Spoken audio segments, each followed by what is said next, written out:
오늘 처음 오신 분 있어요? 대화면 말해봐요. 여기 있어요? 여기 댓글에 달려있어? 네. 여기 이 중에서 골라봐. 어디요? 교동처 강의 듣고 댓글 언제 따라? 강의 경동서 강의가 언제 이야기했지? 자기 대화면을 본다고요? 너무 오래돼서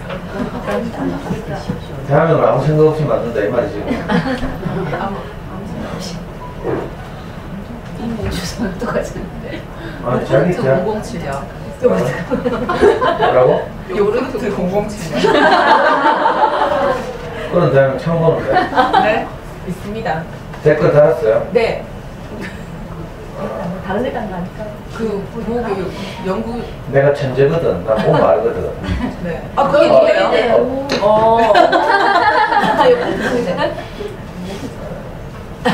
내일부터 보고. 내일부터 가게 해요. 또 그 옆에 거는 제가 그냥 한꺼번에. 언니한테 제가 부탁을. 뭔 부탁을 해? 두명 신청. 아, 제가 거거든. 아직 우리 카페 회원 아니다 이 말이네. 아니, 가입을 했는데, 저도. 그래요? 내가 대한민국하고 얼굴을 느끼려고 하는데 그럼 대신 다 비나와. 또 오늘 처음 오신 분. 또 꿀단지 맘이요. 만봉원님 누구예요? 만봉원 맘님 어디서 왔는데? 저요, 진천도 저기 생명을 잘한다. 진천동? 생명을 잘한다. 진천동이 어딘데? 길 건너? 네. 만봉맘님이고 그 만봉맘님 소개로 오신 분은 뭐라고요? 대한민국이? 꿀단지. 쌍용애가 사네? 네. 몇 동? 여기도 8호라이. 백이동? 목이는 백이동 아이가? 네, 맞아요. 가까워서 모르는 거야 뭐 보고서 하는 게. 또 앞에 계신 분 처음 오셨다고요? 시오 MO인. 그래요? 밑에서 두 번째. 발음을 이거 코코몽? 네.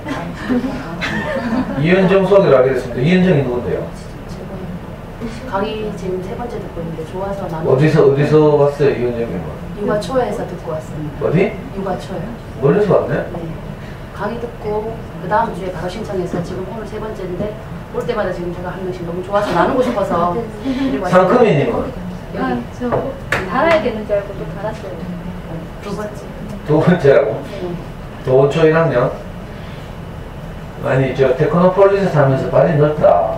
아, 저희는 책 모임을 엄마들이 하고 있거든요. 한 책 모임? 4명, 5명. 책 모임이 뭔데요? 근데 뭐 저희가 봤던 책 나누고 이야기하고 애들 키우는 이야기하고. 그래? 그런 모임이 은근히 많다. 또 오늘 처음 오신 분. 내가 다 아는데 손 안 든대. 여기서 모른 척 하고 있었는데 모를 줄 알죠? 그 방금 손 드신 분. 제일 밑에 별님이요. 학교 봉덕초등학교에서 왔어요? 아니요, 사대부처. 아, 사대부처에서 왔어요. 이거 우리 사대부처에서 매일 오시는 분들 왔나? 3명이잖아. 한 명밖에 안 왔어? 어딨어? 뒤에 있어요. 방금 자주 알아요? 2학년이잖아, 같이. 같은 2학년. 같은 반이네요. 그래요? 근데 각각 따로 왔어? 네.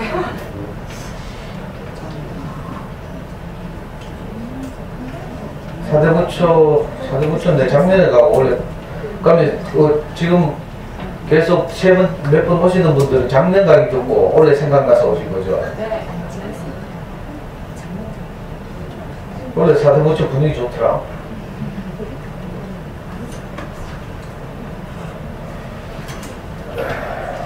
또요, 또 처음 오신 분. 내 그거 아는데, 저 손 안 들 때. 말해봐요. 이거 댓글 달았어, 안 달았어? 가입을 했는데 아직 댓글을 못 달았어요. 어떻게 알고 왔어요? 저도 만봉맘 소개로. 만봉만 누구라 했지? 진천동. 그럼 댓글 안 달았으면 내가 아는 게 하나도 없잖아. 어디 살아요? 저도 쌍용회가에 살아요. 그래요? 그 옆에 거는 소개를 시켜요. 어디 사는데? 얘가 애들 몇 살이에요?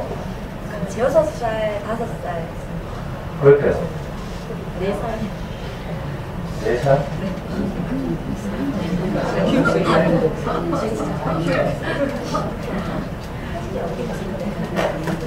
또 오늘 처음 오신 거. 아우, 씨. 오늘 처음 오신 거. 자, 그럼 내가 출석 부른다? 대하면 아는 사람이 갑자기 하나도 없네. 민지린이밖에 모르겠네. 요 옆에는? 용이만? 아이파크? 네. 이제 여기는? 수민맘. 아이파크. 수민만? 애들 몇 살? 7살? 네. 그 뒤에는 아까 처음 오셨다 했고 이현정님이 누구나 했지? 저는 옷부리로 달려있더라고요. 육아초에서 왔다고요? 네. 육아초에 작년에 갔는데 왜 이제 왔어? 아니, 저번 달인가 오셨는데. 작년에도 갔거든. 맞아요. 1년 만에 또 오셨다 하시더라고요. 내가 몇 학년이세요? 저는 3학년이요. 작년에 뭐 했어요? 작년에 몰랐습니다. 무시했구나. 아, 몰랐어요. 우리는 학교에서 가정 통지문 다 보내는데 학교 가기 잘 안 됐습니다. 그러니까 무시한다잖아. 그 옆에는 내가 뭐 했어? 상큼이?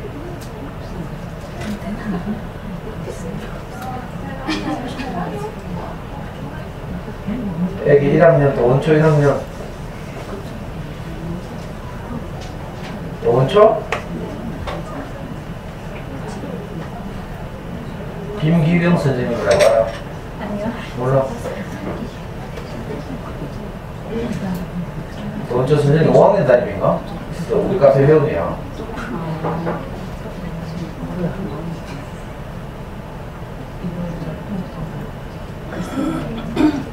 여기는 어때지만 그 뒤에는 사랑의 맘, 시범맘 그 뒤에는 사랑의 맘 옆에는 진선맘 그 옆에 처음 오신 분 그 뒤에는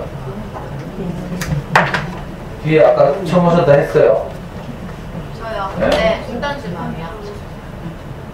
그 옆에는 아까 처음 왔다 했고 그 옆에도 처음 왔다 했고 그 옆에는 민서만. 민서만 어디서 왔더라? 월성 프로죠. 애기 몇 살? 8살. 또 그 뒤에는 처음 됐는데 내가 무슨 말인지 처음 왔죠? 아니요, 강연 좋아. 처음 왔잖아. 사대부처 엄마 내 얼굴 아는데 저 처음 보는데. 아닌데요. 근데 학교가 인사해가지고. 뭐라고? 아니 강현 조아님 처음 보는데 네? 강연 좋아하는 줄 알고 되게 기뻐하셨어요. 아 그래? 강연 좋아하는 줄. 강현 좋아. 근데 다른 좋아하기가 있나 자기 애. 그 옆에는 뭐라고요? 어? 목채만. 그 옆에는 서현이님 왔다 갔다 한다 그죠? 대하면 어? 자아실현? 극복대상 아니었어? 복대상입니다. 대상 여기 어? 복대상 근데 뭐 자아실현이 뭐가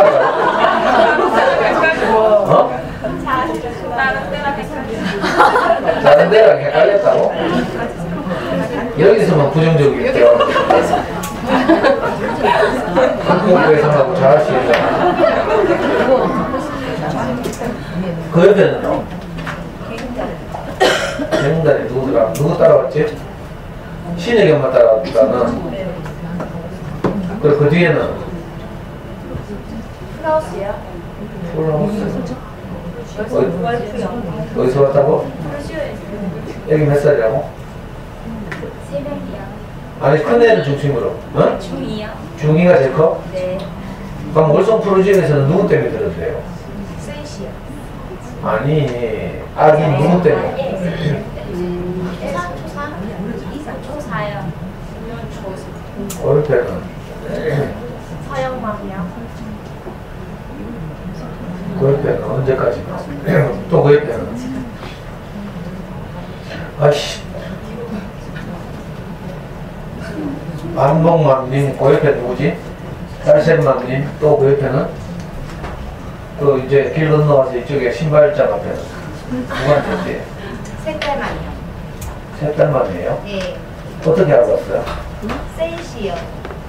월성 프로지에서 왔어요? 이 영화는 되게 얼마나 온다? 이제 대한민국 이제 먹겠다. 아, 저번 주에 왔었는데. 그래서 정자고 이번 주 두 번. 애 이름도 모르겠다 이제. 어? 도경이 엄마? 이 앞에 처음 오신 분이고 여기는 대한민국 뭐더라? 소가세 번호. 네. 애기 몇 살? 7살. 네네. 여기는? 그린트리. 여기는? 잡자마이 8살. 어디서 왔어요? 어? 그렇죠. 여기는? 여기는?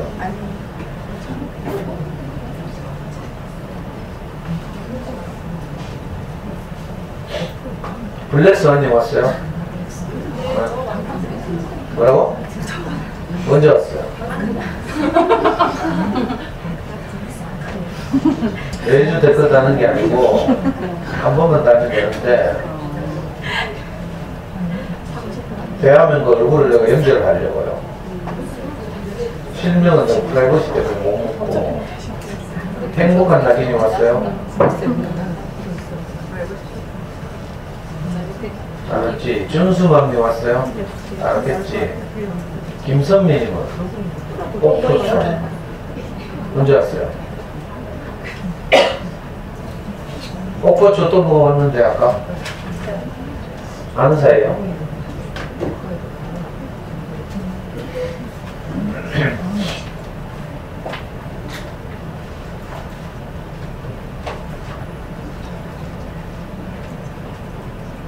이거 방금 누가 닿았다.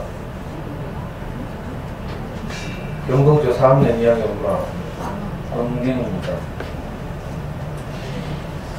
대한민국 이제 니나? 아직 대화명을 안 받았어. 바꿨어. 응? 아직 대화명을 설정을 못 해가지고. 이게 대한민국인데? 아니 여기 떴잖아. 이거 니나 877897 대화명 몰라서 들어가 봤더니 저렇게 되었습니다. 기가 막혔죠.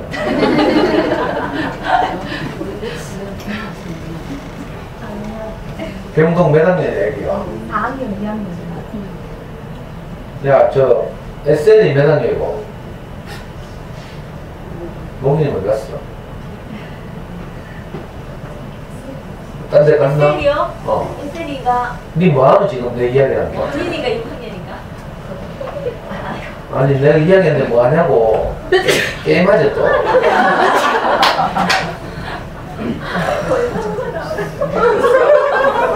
뭐라고? 안 봐도 뒤지고야.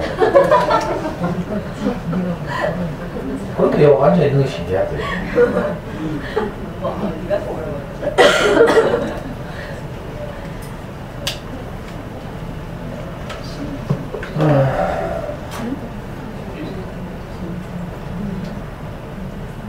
오늘 뭐 할 일도 없었나?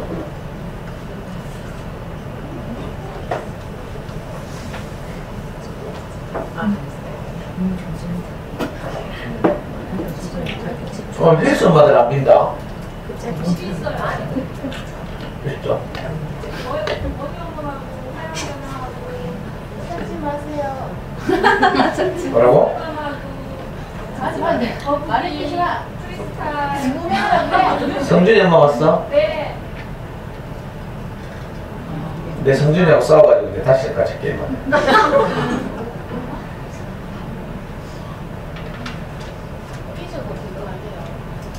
하도 지랄해가지고.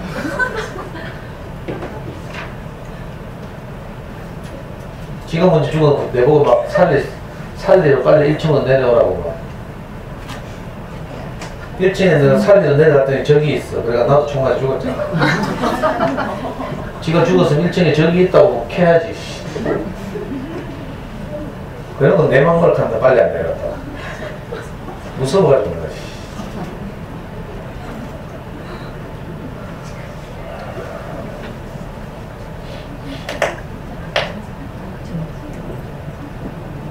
지금만 오백도 못하면서 내한테 얼마나 큰 소리 치는 거야.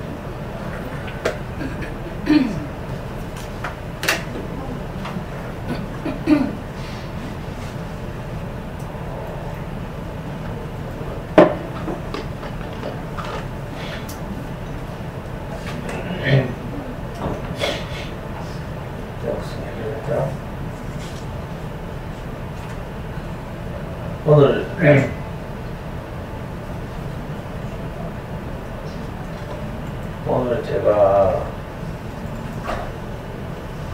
선택한 그림책은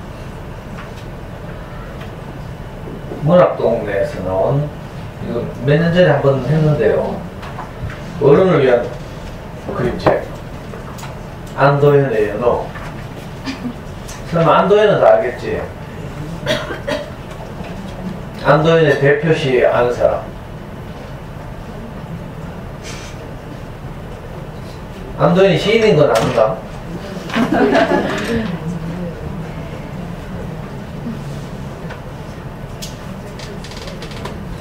안도현의 시 가운데 우리가 일반적으로 많이 들은 시는 연탄재 함부로 차지 마라. 니는 이제 연탄재처럼 뭐 저쪽 있죠.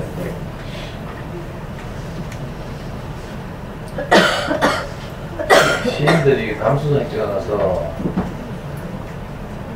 우리 마음을 이렇게 시적 언어로 표현하는데 탁월한 분들이 있거든요. 저는 좋아하는 분들이, 우리 어머니도 좋아하겠지, 뭐 예를 들면 지금 문화관광부 장관하는 도종환, 그 양반 그 유명한 시 있잖아, 흔들림에 피는 꽃. 저는 또 정호승이라는 시인도 좋아하고요. 정호승 아는 거 모르겠다. 몰라. 관심이 없지. 연호라는 이 그림책도 안도현 시인이 쓴 시를 그림책으로 만든 거예요. 그래서 아이들한테 그걸 어떻게 읽어주지? 근데 저는 이제 이 금요일 수업은 사실 아이들을 뭐 어떻게 잘 키울까 이런 관점보다는 먼저 우리가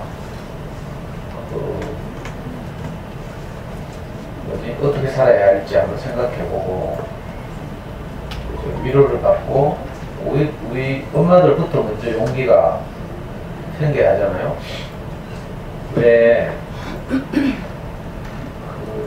유명한 그런 말이 있었는데, 왜 음식이 음식인가? 먹을 게 마지막으로 남았어. 근데 애기하고 엄마하고 둘이 있어. 그거 누가 먹는다고요? 애기를 먹이는 게 아니라 엄마가 먹어야 한다 했죠. 엄마가 먹고 힘이 생겨야 그 힘으로 아이를 케어할 수 있으니까. 그 비행기 타보면요, 그거 하잖아. 위기에 대비해서 왜 스튜어디스들이 나와서 뭐 마스크, 산소호흡기 내려온 거 쓰고 뭐 이런 거 하죠. 그때 애기를 가지고 있는 엄마들에게 뭐라고 해요? 애기부터 씌우는 게 아니라 네, 본인 자신부터 먼저. 왜냐면 엄마가 살아야 그 다음 애기도 살릴 수 있거든요. 근데 뭐 애기한테 아무리 뭐 산소 마스크 씌우고 구명조끼 입히고 해도 엄마 주고 보면 끝이라. 어렵죠, 그거. 아이 키우는 것도 똑같아. 그죠? 우리는 그저 뭐 우리 애들 크기를 바라지만 엄마가 행복하지 않으면 아이가 행복해지는 건 진짜 어려운 일이에요. 쉽지 않은 일이에요. 근데 엄마가 행복하고 만족하고 자기 인생 감사하고 이렇잖아요. 그럼 애한테 그게 전해지는 건 너무 쉬워. 왜냐면 애들한테 우리 자신이 전해지거든요. 우리 기술이나 뭐 이런 게 전해지는 게 아니고 우리의 상태가 애들한테 전해져요. 연도 많이 해봤잖아. 엄마 상태가 나쁘니까 괜히 아무 잘못도 없는데 잡도 없지.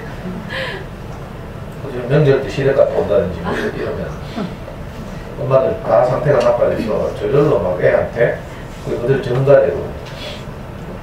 그러니까 먼저는 내가 행복해져야 다 하고요. 그런 점에서 저는 가능하면 이제 금요일 강의에서 제가 선전하는 이 그림책들은 우리를 위한 책, 엄마를 위한 책도 아니고 사실 저 자신을 위한 책이기도 하고요. 제게 복이 되는 그런 그림책이면 당연히 엄마들에게도 유익할 것이다 이런 생각이 들어요. 그리고 또 하나 부탁하고 싶은 것이 뭔가 하면 그림책을 통해서 저는 이제 텍스트를 읽잖아요. 그림책은 텍스트예요. 근데 이 텍스트 그대로 받아들이면 안 되고 텍스트가 주는 의미, 맥락 이런 걸 이제 우리가 포착해야 한다고 말씀드렸어요. 이걸 보고 좀 어렵게 말하면 컨텍스트라고 하죠. 텍스트와 컨텍스트 엄마가 좀 어렵다. 인문학 강의니까 그래도 텍스트는 예를 들면 제가 그림책 중에 우리 아이들하고 이번 달에 수업한 그림책 중에 지난달에 오늘 며칠이에요? 그러니까 5월달에 수업한 책 중에 비무장지대에 봄이 오면이라는 이혁배 선생의 그림책이 있단 말이에요. 자, 텍스트는 뭐예요? 비무장지대에 봄이 오면 이렇게 돼 있어. 이게 이제 텍스트죠. 문자, 기록된 문자. 그럼 여기서 우리가 어떻게 읽어야 되는가 하면 문자 그대로도 물론 뭐 읽어서 아이들한테 도움이 되기도 하지, 비무장지대가 뭔지 뭐 이런 걸 이야기하는 건 도움이 되지만 여기서 이제 비약하는 거죠. 상상. 그러면 비무장지대 봄이 오면 이 말은 컨텍스트를 읽으면 한반도에 평화가 찾아오면 이런 말이죠. 방금 내가 오다 보니까 롯데백화점 내거니까 더불어민주당에서 플래카드 하나 붙여놨더라. 입후보한 사람 위에다가 뭐라고 붙여놨어? 뭐가 그 평화가 찾아오고 하더나 뭐 북미 정상회담 뭐 남북 정상회담 이렇게 써놓고 그 옆에다가 평화의 봄이 오고 있다 이렇게 써놨어요. 무슨 말인지 좀 전달되고 있나 모르겠네. 그러니까 텍스트를 읽으면서 텍스트 너머에 있는 컨텍스트를 포착하는 눈, 이게 필요하거든요. 그게 이제 제 금요일 강의의 목표예요. 엄마들에게 이 단순하고 아주 유치한 그림책이지만 예를 들어 연어 하면 물고기 이름이잖아. 연어회 뭐 이런 거 생각. 그래서 여기서 컨텍스트를 읽어내는 거죠. 연어 하면 나 이렇게. 무슨 말인지 전해지나 모르겠네. 여기서 뭐 물고기 생태계에 대해서 연구하려고 제가 이 책 선택하는 게 아니거든요. 전달되는 거죠. 텍스트와 컨텍스트. 자, 그죠? 좀 어려운 말이지만, 텍스트와 컨텍스트. 그죠? 문자적 표현과 그 문자 너머에 있는, 이면에 있는 맥락, 의미, 이걸 컨텍스트라고 불러요. 아이들하고 그림책 읽을 때 이게 아주 중요하지. 제가 학교 강의 때 자주 말씀드리지만, 우리 작년 1학년이었던 예원이가 제가 알도를 읽어주면서 너희들에게는 알도 없어 이렇게 물으니까 얘는 그 컨텍스트를 읽어내고 나는 투명인간이 있어요 이렇게 말했단 말이에요. 엄마 회사 가고 나면 자기가 투명인간처럼 엄마를 상상하고 그냥 투명인간 손을 잡고 학교를 간다고 했어. 그러니까 이 1학년 꼬마는 컨텍스트를 그죠? 읽는 힘이 있는 거죠. 뭔지 알아? 네. 존에게 알도가 있다면 나에게는 투명인간인 엄마가 있어요. 이렇게. 이게 이제 컨텍스트를 읽어낸다는 뜻이에요. 그러니까 어려운 게 아니죠, 사실은. 여기서 왜 연어인데 뭐 이렇게 하면 안 되고. 자, 제가 일단 한번 해볼게요. 잔소리 그만하고. 연어. 한병호도 유명한 분인데 내 맘에는 안 들어. 연어. 안도현 문학동네. 출판사 문학동네는 우리나라 3대 메이저 출판사라고 말씀드렸어요. 그리고 그 문학계를 꼭 이데올로기를 이렇게 크게 분류하자면 가장 왼쪽에 창작과 비평이 있고요. 창비가 있고 가장 오른쪽에 문학과 지성이 있습니다. 문지사라고. 아이들 그림책, 어린이책 세계도 마찬가지예요. 그 각각의 출판사마다 그 서 있는 스탠스가 있거든요. 근데 문학동네는 중간 지점쯤 이렇게. 그리고 문인들의 문학상, 유명한 문학상도 있고 문학 잡지도 내고 이러잖아요. 창비가 가장 진보적인 문학 잡지라면, 그죠? 문학과 지성사는 가장 오른쪽에 있다고 보고 문학동네는 그 중간쯤에 있다. 그러니까 창비 같은 쪽에서 내는 소설이나 이런 거 주로 쓰는 작가를 대표적으로 꼽자 황석영 예를 들면 꼭 뭐 창비에서 내는 건 아니지만 오른쪽으로 가면 문지사에서 나오는 소설들 보면 대표적인 분이 이문열 이런 식이죠. 그럼 이제 중간쯤에 문학동네에서 소설 많이 내는 사람은 좀 젊은 이 두 분보다는 훨씬 젊은 신경수 뭐 이런 식으로. 근데 어린이책 시장에서 뭐 굳이 뭐 이렇게 구분할 필요는 없는데 문학동네에서도 좋은 어린이책 많이 내요. 그림책도 좋은 게 많이 나오고. 제가 학교 강의에서 문학동네를 빠뜨렸다. 문학동네 어린이 책, 뭐 상도 있고요. 일단 한번 읽어보겠습니다. 저도 오늘 무슨 말씀 드릴지 잘 모르겠어요. 읽다 보면 저도 뭐가 제게서 뭔가 영감이 오겠죠.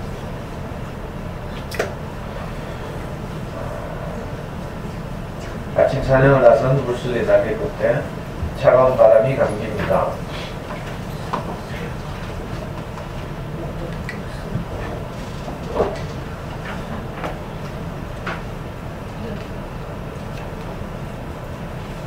이 그림을 잘 봐야 됩니다. 이맘때쯤이면 차가운 해류를 타고 연어떼가 지나갑니다.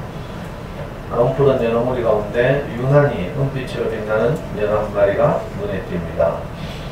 물소리는 군침을 삼키며 날쌔게 수면을 낚아챕니다. 발톱 사이에서 묵직한 생명이 부득거리는 것이 느껴집니다. 하지만 물소리가 낚아올린 것은 은빛 연어의 눈화였습니다.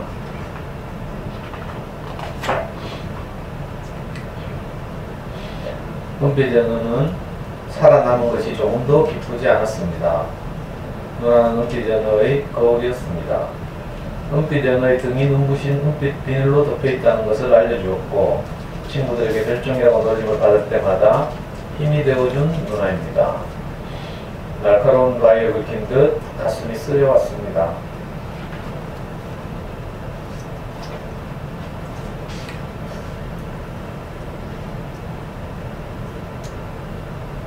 며칠째 눈이 쏟아지더니 오늘은 바다 밑까지 햇빛이 비쳐듭니다. 은빛 연어는 가만히 물 위로 고개를 내밀어 봅니다. 눈과 얼음으로 덮인 세상은 온통 눈부신 은빛입니다. 은빛 연어는 바다가 제 가슴을 열고 보여주는 세상이 좋았습니다. 누군가 다가오는지 가는 떨림이 느껴집니다. 언제나 은빛 연어를 지켜보는 눈 맑은 연어입니다. 은빛 연어에게는 밤하늘의 별 같은 친구입니다. 눈 맑은 연어는 지난날 불곰에게 잡아먹힐 뻔한 은빛 연어를 구해준 적이 있습니다. 그때 은빛 연어는 지느러미에서 피를 흘리는 눈 맑은 연어에게 말했습니다. 너 많이 아프겠구나. 네가 아프지 않으면 나도 아프지 않아. 눈 맑은 연어가 남기고 간 말은 은빛 연어의 가슴 깊숙이 들어와 버렸습니다. 물이 흐르듯 시간이 흘러갔습니다. 지금껏 맡아보지 못한 새로운 물 냄새가 납니다. 하지만 어쩐지 낯설지 않습니다. 연어들은 조금씩 흥분하기 시작했습니다. 연어들이 태어나 자라는 곳, 연어들의 고향인 초록강이 가까워진 것입니다. 그리고 은빛 연어의 곁에는 눈 맑은 연어가 있습니다. 왜 우리 몸이 점점 빨갛게 물드는 거지? 은빛 연어가 묻자 눈 맑은 연어는 수줍게 입을 열었습니다. 어른이 되었다는 뜻이야. 우리는 사랑에 빠진 거야. 지금 내 뱃속엔 수많은 알들이 자라고 있어. 우리 나를 낳기 위해 초록강 상류로 가는 거야. 은빛 연어는 도무지 알 수가 없었습니다.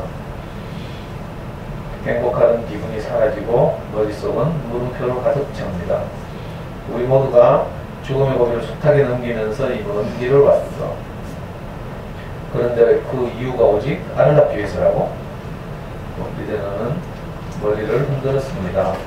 분명히 삶에는 다른 이유가 있을 것만 같았습니다. 그러던 어느 날 초록강이 은빛 연어에게 말을 걸었습니다. 넌 아버지를 참 많이 닮았구나. 은빛 연어는 깜짝 놀랐습니다. 아버지요? 아버지를 아세요? 네 아버지는 연어무리의 지도자였단다. 500마리나 되는 연어를 이끌고 돌아왔었지. 정말 굉장했단다. 그런 장엄한 풍경은 아마 앞으로도 못 볼 거야.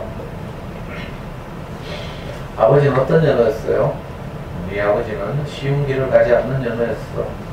연어들에겐 연어의 길이 있다고 말하곤 했지. 옛날에는 이 강에 폭포가 아주 많았단다. 네 아버지는 폭포란 연어들이 반드시 뛰어넘어야 하는 곳이라고 했어.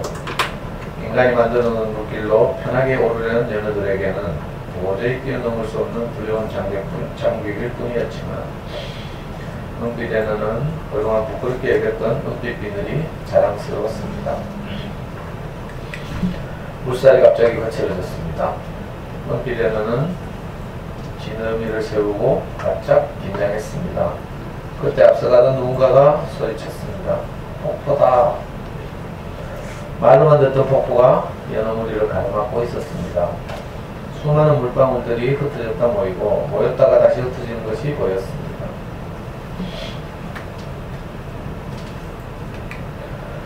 더 큰 연어는 어떻게 하면 좋을지 다른 연어들에게 물었습니다.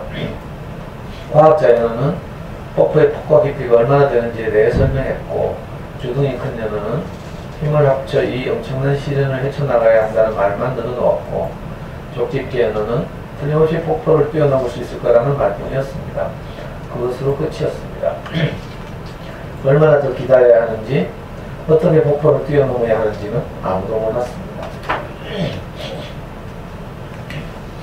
찾았다.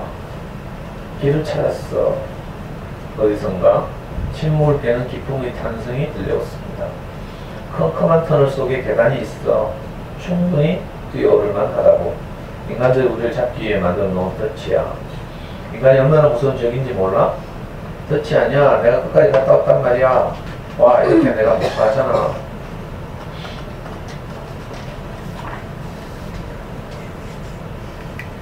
은빛 연어는 그 길이 아버지가 갔던 연어의 길이 아니라는 걸 알았습니다.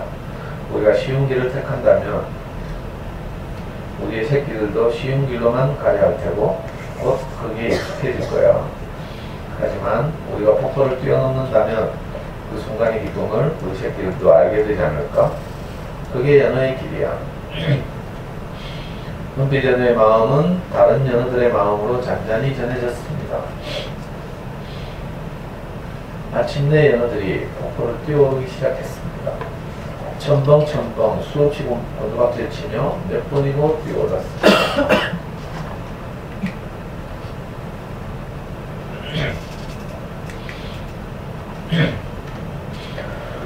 온몸으로 뛰어올라야 한다. 온몸으로. 은빛 연어는 온 힘을 다해 차고 올랐습니다. 아무 소리도 들리지 않고 아무것도 생각나지 않았습니다. 순간 기적같은 일이 벌어졌습니다. 폭포의 산호 물줄기 대신 고요한 물살이 몸을 아늑하게 감싸고 있었습니다. 폭포를 뛰어오는 연어들이 물살을 거슬러 헤엄쳐갑니다. 물이 얕아 등 지느러미가 물 밖으로 드러납니다. 깊은 물속에서 느끼지 못했던 충만감이 은빛 연어의 몸을 감쌌습니다. 날 휘감고 흐르는 이 시냇물은 높은 산에서부터 수천 수억 개의 물방울이 모여 이루어진 거야. 이 시냇물이 더 큰 강이 되고 나아가 바다가 되는 거였어.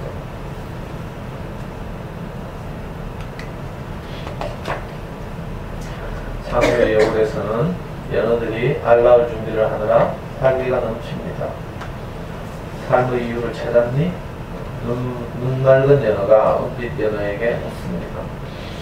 은빛 연어는 갑자기 부끄러워집니다. 알을 낳는 일보다 더 소중한 일이 있을 거라고 말했던 게 기억납니다. 삶의 의미는 결코 멀리 있지 않다는 걸 알았어.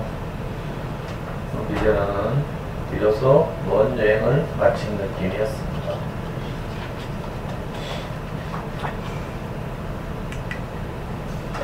눈 맑은 연어는 꼬리 지느러미로 여울바닥을 파들어가기 시작합니다.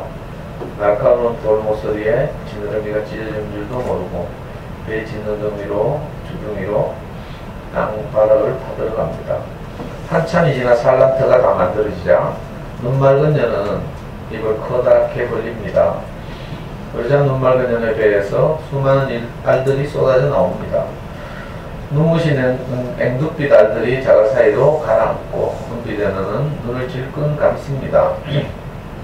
은빛 연어의 배에서 흘러나온 하얀 액체가 앵두빛 알을 하나하나 적시기 시작합니다. 은빛 연어와 눈 맑은 연어는 입을 딱 벌린 채 나란히 서서 그대로 움직이지 않습니다. 이 세상에서 가장 아름답고 가장 슬픈 풍경이었습니다. 그것은 은빛 연어와 맑은 연어가 보여준 처음이자 마지막 모습이었습니다.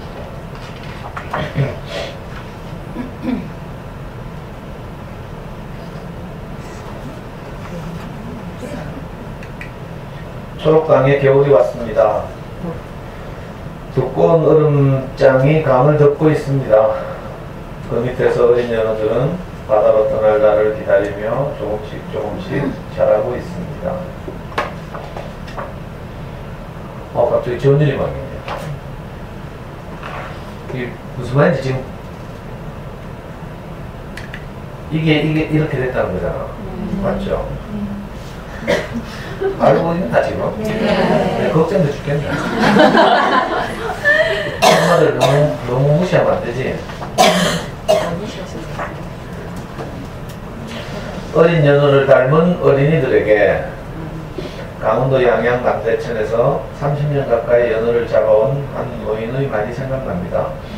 해마다 때를 거르지 않고 가을이면 강으로 찾아오는 연어를 보면 사람보다 더 기특하다는 생각이 들어요. 자기가 살아온 터전을 훌쩍 떠난 뒤에 까맣게 그 고향을 잊어버리는 사람들이 얼마나 많습니까?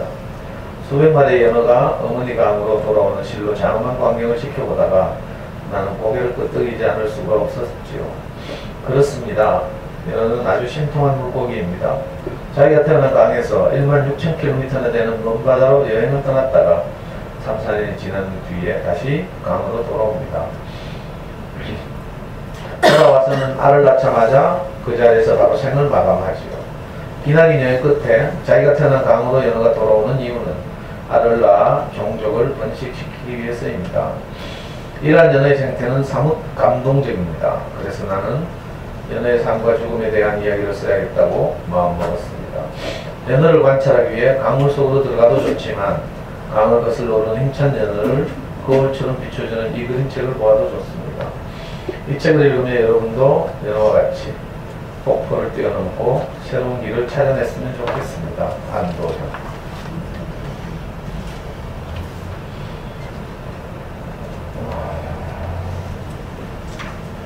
그 연어는요, 여기도 소개했지만 우리 저 강원도에 가면 왜 남대천을 비롯해서 여러 강들이 있죠. 울산에도 있고 울산 태화강도 있고 뭐더라, 하여튼 국가기관에서 이것이 연어 생태계를 연구하는 이런 기관도 있어. 근데 신기하게 연어는 이렇게 자라서 알에서 이렇게 깨어나서 이제 물고기가 되면 먼 바다로 나가죠. 강을 다 흘러서 저 태평양까지 간다 하더라고요. 근데 갔다가 산란기가 되면 그 먼 길을 다시 거슬러서 고향으로 돌아오는데 모천이라고 하죠. 모천. 이제 대표적인 게 이제 이 책에 나오면서 남대천이고요. 그 제가 유튜브 같은 데 검색해 보니까 연어가 종류가 많지만 4가지가 있대. 알래스카 연어도 있고요. 알래스카 연어는 알래스카로 돌아간대고 신기하네. 이런 것들 이제 유튜브 검색하면서 아이들하고 이제 이 연어의 일생에 대해서 한번 조사해 보는 것도 괜찮고요. 기본적으로 그렇게 하면 이제 이게 뭐 엄마들이 분류하기 좋아하는 말로 하면 생태동화. 여기서 이제 우리가 아까 말씀드린 대로 큰 텍스트를 읽어내는 거지. 연어, 이 주인공 연어는 끊임없이 삶의 목적, 의미 이런 걸 이제 고민하는 거죠. 여러분들도 가끔씩 그럴 텐데 지금은 뭐 모르겠다만 이렇게 바삐 아이를 키우다 보면 어느 날 문득 회의가 될 때가 있어. 내가 이렇게 사는 게 다인가 싶고 있잖아. 내가 애 키우는데 내 인생 바치려고 4년 될 때 한번 한다고 이 생각도 들고 이런저런 회의가 될 수도 있죠. 저는 이 연어 이야기를 많이 들었어요. 제 스승으로부터. 신기한 일이죠. 이상하게 연어가 모천으로 돌아오는 것처럼 우리도 이상하게 어떤 무엇을 그리워한다. 그리고 그리로 항상 돌아가려는 본능을 가지고 있어요. 나이 드신 분들 돌아가실 때 뭐 생각해요? 고향 또는 어머니 생각하죠. 신기하다니까. 나이 들어서 70, 80대 돌아가실 때도 그러니까 인간은 근원적으로 내가 안식하고 아까 뭐라 하더라? 연어가 이제 폭포를 뛰어 올라가지고 모천에 돌아오니까 어때요? 막 아주 안락하고 막 이런 느낌을 받죠. 내가 긴장하지 않고 나를 있는 그대로 인정해주고 받아줄 그 어머니 강 같은 이 무엇을 우리가 다 그리워하죠. 참 이상하니까 70, 80대신 분들도 돌아가실 때 내가 어머니 생각하고 고향 생각하고 근데 그 어릴 때 고향은 없거든요. 시에 나오지 산천은 의구하되 산천은 의구하네. 우리 어릴 때 자랐던 그 고향 같은 곳이 크고 나서 보면 없어. 저는 어릴 때 저 비상동에서 살면서 아주 큰 광장에서 막 구슬치기 하고 놀았던 기억이 있어요. 그런데 요즘 비상동 가보면 제가 이제 좀 커서 나중에 어릴 때 놀았던 광장을 가봤다니까 가보니까 완전히 골목이라 아주 좁아 터진 골목. 여러분들 크고 나서 고향 뭐 어디 갈 데 있어요? 친정도 이제 옛날 같지 않지. 물리적 고향 말고 친정은 사실은 마음의 고향인데 그놈의 친정도 그놈의 친정은 아니고 친정도 이상하게 불편하잖아. 네. 결혼해서 자기 가정을 가지고 나서 보면 친정에서 1박 하는 게 불편하죠. 아, 그래? 우리 와이프는 그 친정에 자꾸 불편하더라 어느 날부터. 옛날에는 뭐 친정에서 안 잔다고 막 계속 하지만 어느 날부터는 친정이 불편해지기 시작. 참 이상하다니까. 그리고 우리 친정 어머니들도 옛날 그 엄마가 아니야. 어릴 때 모든 것을 해주고 이런 엄마가 아니고 끊임없는 폭풍 잔소리하고 때로는 원망하고 자기한테 뭐 잘 안 해준다 하고 뭐 전화 자주 안 한다 하고 이상하다. 이게 사람은 근원적으로 무엇을 돌아갈 고향 같은 어떤 것을 찾고 있다는 뜻이에요. 근데 옛날 같지 않아. 네이버에서 우리나라 사람들 대상으로 행복감에 대한 조사를 했잖아요. 언제가 당신의 일생에서 언제가 가장 행복했습니까? 그러니까 절대 다수가 전부 옛날 어린 시절 이 행복했다고 말해요. 이상하죠? 그리고 점점 자라서 나이가 들고 하면서 행복감이 점점 떨어진다. 슬픈 일이죠. 살면 살수록 점점 행복해져야 되잖아. 그래서 어떻게 해야 돼요? 어제보다 못한 오늘이 어제보다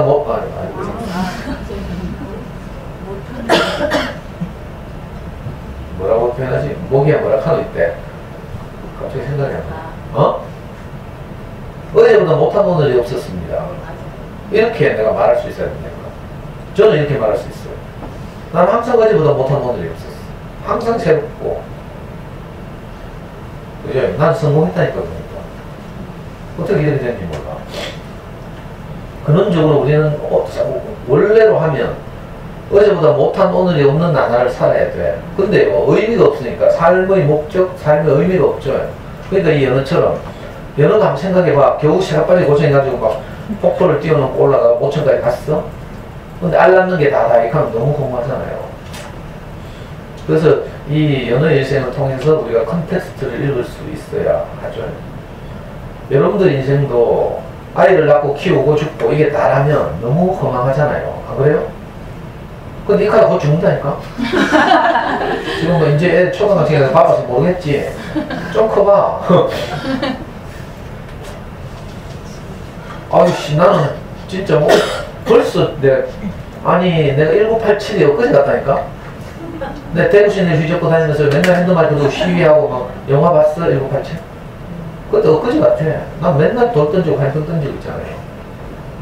경대 북문을 뚫고 내 시내로 우리가 진출하면 얼마나 막 기쁜지 전경들 가로막고 있는데 막 그때가 내가 엊그제 같은데 우리 아들이 그 나이를 지났다니까. 내 27대 경북대학 4학년이라고 했죠. 어릴 때 검정고시 들어간 대학에서 맨날 대마느라고 수배 받아가지고 숨어 다니고 막. 저는 정문으로 대학을 못 다녔어요. 맨날 담 넘어 다녔어요. 내 잡으려는 형사들이 대기하고 있을 거야. 그게 엊그제 같다니까, 젊은 시절이. 근데 어느 날 보니까 어떤 내 강의들 엄마들이 뭐라 하는 줄 알아? 선생님 보니까 우리 아버지 생각이 나 욕한다. 이씨. 아니 엘리베이터에서 만나는 꼬마들이 내보고 할아버지 간다. 4살쯤 된 애들이 내보고 할아버지 간대. 그럼 그 엄마가 애 입만 맞고 막. 근데 이게 뭐 부인할 수 없는 현실이잖아요. 했죠. 지난주에 내가 했잖아.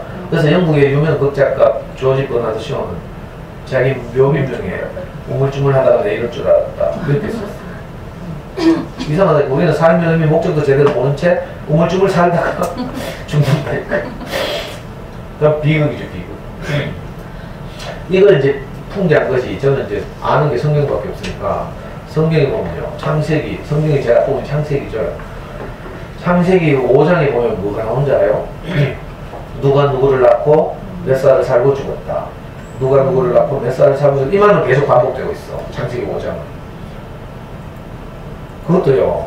거기 등장하는 10명의 사람들인데 전부 900 몇 살을 살았어. 누가 누구를 낳고 몇 년을 살고 죽었다. 이게 계속해. 그 제일 오래 산 사람이 성경에서 무두셀라라는 사람인데 무두셀라는 누구를 낳고 969살을 살고 죽었다. 이렇게 돼 있어.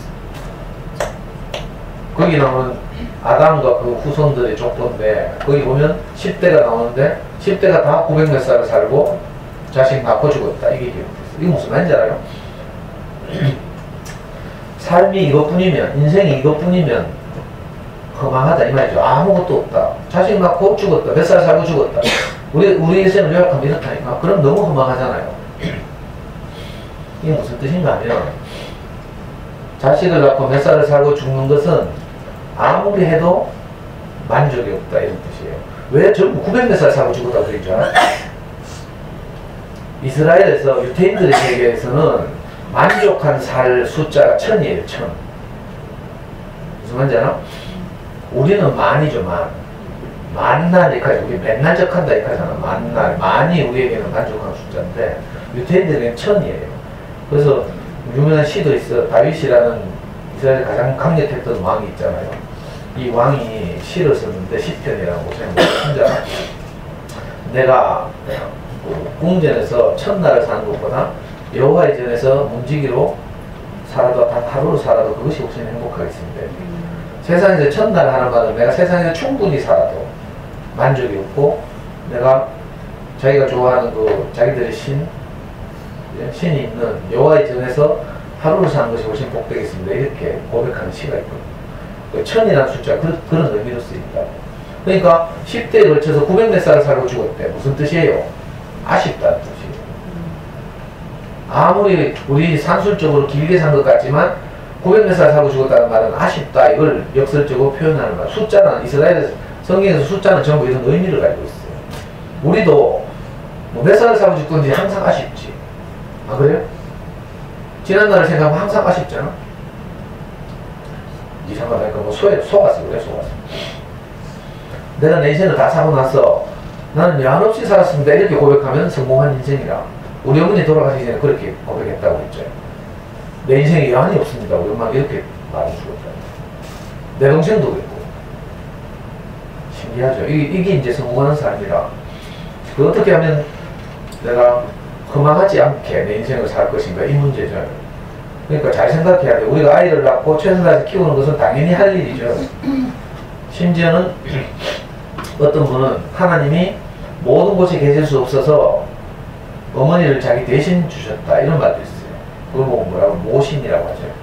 어머니가 하나님을 대신해서 자식들에게 하나님 마음을 나타내기 위해서 어머니를 이 세상에 보냈다 이런 말도 있어요.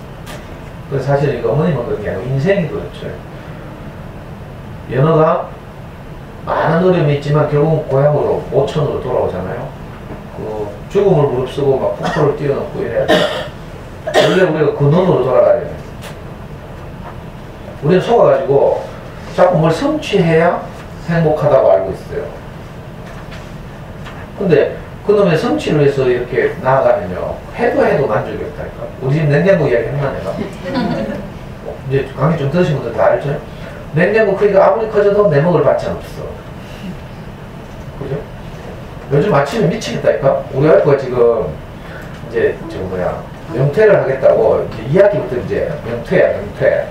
근데 이제 2달 남았잖아? 명퇴하려고 마음먹고 학교를 가니까 이 교수님들이 말을 안 듣잖아. 우리 와이프 스트레스 받아가지고 그죠? 진단서를 끊어가지고 지금 2달 병가를 냈어. 이 병가가 끝나면 이제 면퇴예요. 그러니까 집구석에 집에 맨날 있잖아. 아니 평소에는 자기가 먼저 출근하고 난 먹을 거 없으면 그냥 오고 뭐 가스레인지에 뭐 있으면 먹고 이랬는데 요즘은 우리 와이프가 꼭 내보다 30분 먼저 일어나가 아침이라고 차린다? 문제는 차리는데도 먹을 게 없어. 미친다니까. 그러놓고 또 내 먹을 동안 또 소파에서 계속 기다리고 있다. 자기는 이런 생활이 너무 행복하대. 맨날 출근하다가 바삐. 이제 출근하지 않고 남편 밥 챙기고 또 요즘 아들도 와 있잖아. 아들 밥도 챙기고 아들 깨워가지고 막 자기 너무 행복하대. 우리 아들 막 지금 일본 학원 가야 되는데 아침에 중독해놨거든. 내한테 돈 갈취해가지고 JLPT 일본어 능력 검정 시험 친다고 시내 일본 학원 등록하고 그 옆에 독서실도 등록하고. 문제는 이게 심심하면 안 가더라. 그래가지고 어제 아래는요 지방에다 깍깍하게 써붙여놔서 문에다가 취침시간 음수. 지가 안 가고 그러니까 지도 좀 질리잖아. 가능하면 일어나서 이제 학원 가려고. 근데 JLPT 7시험을 치는데 이제 7날이 아니 좀 남았어. 7월달에 치다. 100점인가 뭐 몇 점 넘으면 1급이 합격이래. 이거 폴로와 테스트거든. 근데 아래 저 학원에서 모의고사를 치는데 150 몇 점 나왔대. 그러니까 학원 잘 안 가락하는 거라. 희한하죠. 왜 공부는 진짜 기계라, 공부 기계라 내가 볼 때. 지는 자신감이 없는데 며칠 전에 3주 전에 토익 친 이야기 했나? 3주 전에 토익 치잖아. 우리는 일본 가서 1년 이상 생활하면서 계속 일본어만 썼잖아. 영어권에 나갈 본 적이 없어. 영어를 안 썼어. 근데 아래 그 뭐야 로스쿨을 다시 가려고 하니까 토익도 쳐야 되고 공인영어 점수가 필요하잖아. 3주 전에 토익을 쳤는데 975점 나왔대. 근데 읽기 495점 다 맞았고 듣기에서 초반 3문제를 4개 틀렸대. 그러나 시험 치는 날 잠을 잘 못 자가지고 집중이 안 돼가 첫 3문제를 틀렸대. 그래가지고 내한테 물어요. 아빠 왜 아빠 하면서 만점 나올 때까지 계속 칠까 하면서. 잘하죠? 시험 기계라니까. 근데 그거하고 행복하고 아무 상관이 없어요. 어제 내 퇴근하고 가니까 우리 뭐라 하죠? 아빠 내 인생 우약고 하면서. 연어가 꼭 지금 고민하고 있는 거랑 똑같은 말 하는 거야. 그래서 내가 했어요. 너는 정말 행복하다 하면서. 아빠는 초등학교 1학년 이후로 이런 고민에서 질문에 대답하거나 할 그런 아빠가 없어서 너무 슬펐다 하면서. 너는 네 인생을 지금 영원히 대대로 찬양해도 지금 찬양하고 감사해도 너는 부족하다 하면서. 28이 되도록 아빠한테 이렇게 수정할 수 있어서 너는 정말 행복하다 하면서. 그리고 또 한 마디 있죠. 사람이 떡으로만 사는 것이 아니고 하나님의 입에서 나온 어떤 말을 듣고 사는 것이다. 예수가 이런 말 있죠. 이걸 이제 우리 아이 듣기 쉬운 버전으로. 사람은 밥만 먹고 사는 게 아니고요. 우리는 맛집 좋아하거든. 어제도 내가 차 주차하고 엘리베이터로 갔는데 지하 2층에서 거기서 말 못하는 인간 둘이 걸어오더라. 우리 와이프하고 우리 애하고 뭐 갈매기살을 먹고 와서 가셨다나 뭐. 그리고 엘리베이터 앞에서 만났잖아. 맨날 맛집 돌아다니면서 있잖아. 맛있는 거 먹고 이래. 근데 인생은 여전히 걱정되는 거야. 무슨 말인지 알겠죠? 어떤 것을 먹고 사느냐 이 문제하고 또 다르게 내가 왜 사는지 어떻게 살아야 하는지에 대해서 명확한 해답이 없으면 항상 걱정하고 회의하고 고민하는 거죠. 그래서 내가 우리 아들한테 여러분들이 하고 싶은 말을 어제 우리 아이한테 문자 했어. 네가 어떤 직업을 가지느냐 이걸 가지고 자꾸 걱정을 하는데 그건 걱정하지 않아도 된다. 그건 먹고 사는 문제다. 맞죠? 공부를 해서 좋은 직업을 가질 확률을 높이는 것은 먹고 사는 문제를 해결하는 거예요. 좀 더 안정되게 뭐 에어컨 나오는 환경에서 일을 할 것인지 아니면 좀 고생하면서 일을 하고 먹고 살 것인지 이 차이지 그렇게 큰 차이는 아니에요.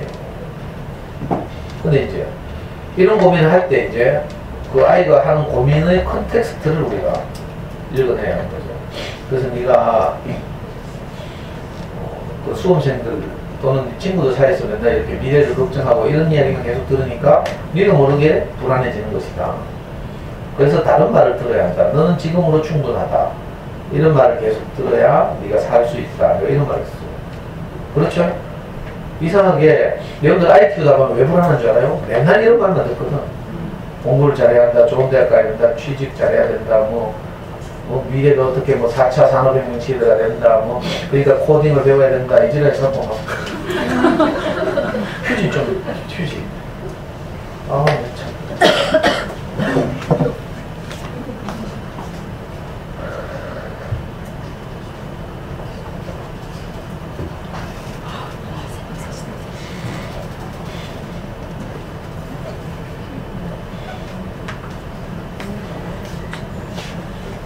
이런 말을 자꾸 들으면요, 우리가 불안해지거든요.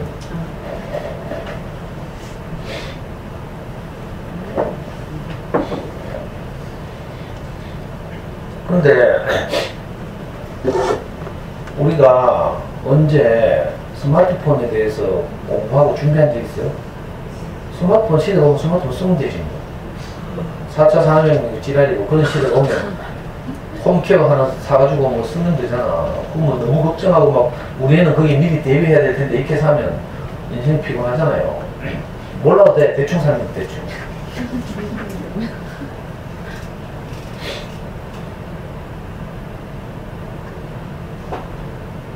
그냥 오늘 하루하루를 말했죠. 일상에서 뭘 건져 올린다고요? 긍정을 건져 올리는 거야. 우리 아들한테 어제 그렇게 말했어요. 네가 지금 네게 주어진 조건에 대한 거 생각해봐. 너는 전부 감사할 것밖에 없지 않냐. 우리는 지금 계속 뭐가 걱정인 줄 알아?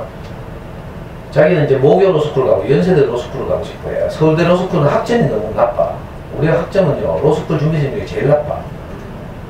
100점 만점을 파산한 한 사람 89점 뭐 이런데 4.0을 만점 한 사람이 뭐 얼마더라? 생각하기도 싫어. 근데 다른 조건은 다 좋죠. 그래서 내가 서울대 로스쿨 써가면 서울대 로스쿨은 자기가 원천적으로 불가능한데 학점이 나빠서. 그래서 리트가 전국 수석급이 나오면 모를까. 저는 2년 전에 리트 그 로스쿨 입문시험 쳤을 때 전국에서 한 100몇 등 한다 했죠. 그걸 이제 전국 수석권으로 한 5등 안에 들면 모를까. 지 목표는 이제 연세대 로스쿨을 가는 거야. 그 수능처럼, 저 대학 입시처럼 이 로스쿨 제도도요, 원서를 두 군데 낼 수 있어. 가군과 나군이 있어요. 서울대가 가군이 위치하고 있고, 연세대 고려대가 나군이 위치하고 있어. 그래서 딱 성적을 보고 서울대를 가군에 못 낼 것 같으면 한양대를 내면 됐거든. 나군에서는 지 모교를 내고, 왜냐면 모교를 내는 게 왜 유리한가? 로스쿨에서는 3분의 1을 모교 티오를 두고 있어요. 120명, 80명까지는 모교 출신을 뽑고, 학부 모교 출신을. 훨씬 유리한 거죠. 의무적으로 3분의 1은 타교 출신을 뽑아야 돼. 그래서 저는 여유 있었거든. 나군에 모교를 내고, 가군에 한양대를 냅니다. 메이저 5대 로스쿨 중에 하나가 성균관대 한양대라고 그랬죠. 이렇게 작전을 짜고 있었는데, 원래 성균관대 한양대가 전부 나군으로 전화갔어. 왠지 알아요? 한양대 성균관대 로스쿨에 간 애들이 반수해가지고 전부 연세대 로스쿨, 고대 로스쿨로 옮기는 거야, 자꾸. 옷을 이랬더니 로스쿨 다니면서 반수를 해가지고 그 로스쿨 입문시험을 다시 쳐서. 그러니까 한양대나 성균관대 쪽에서 볼 때 우수한 자원들이 계속 안 다니고 계속 빠져나가니까 속상한 거지. 그래서 아예 낙원으로 갔어. 빼도 박도 못하게. 그러고 나니까 가군에 낼 때가 서울대 아니면 서강대밖에 없어. 근데 서강대는 민이거든. 그래서 40명짜리 로스쿨.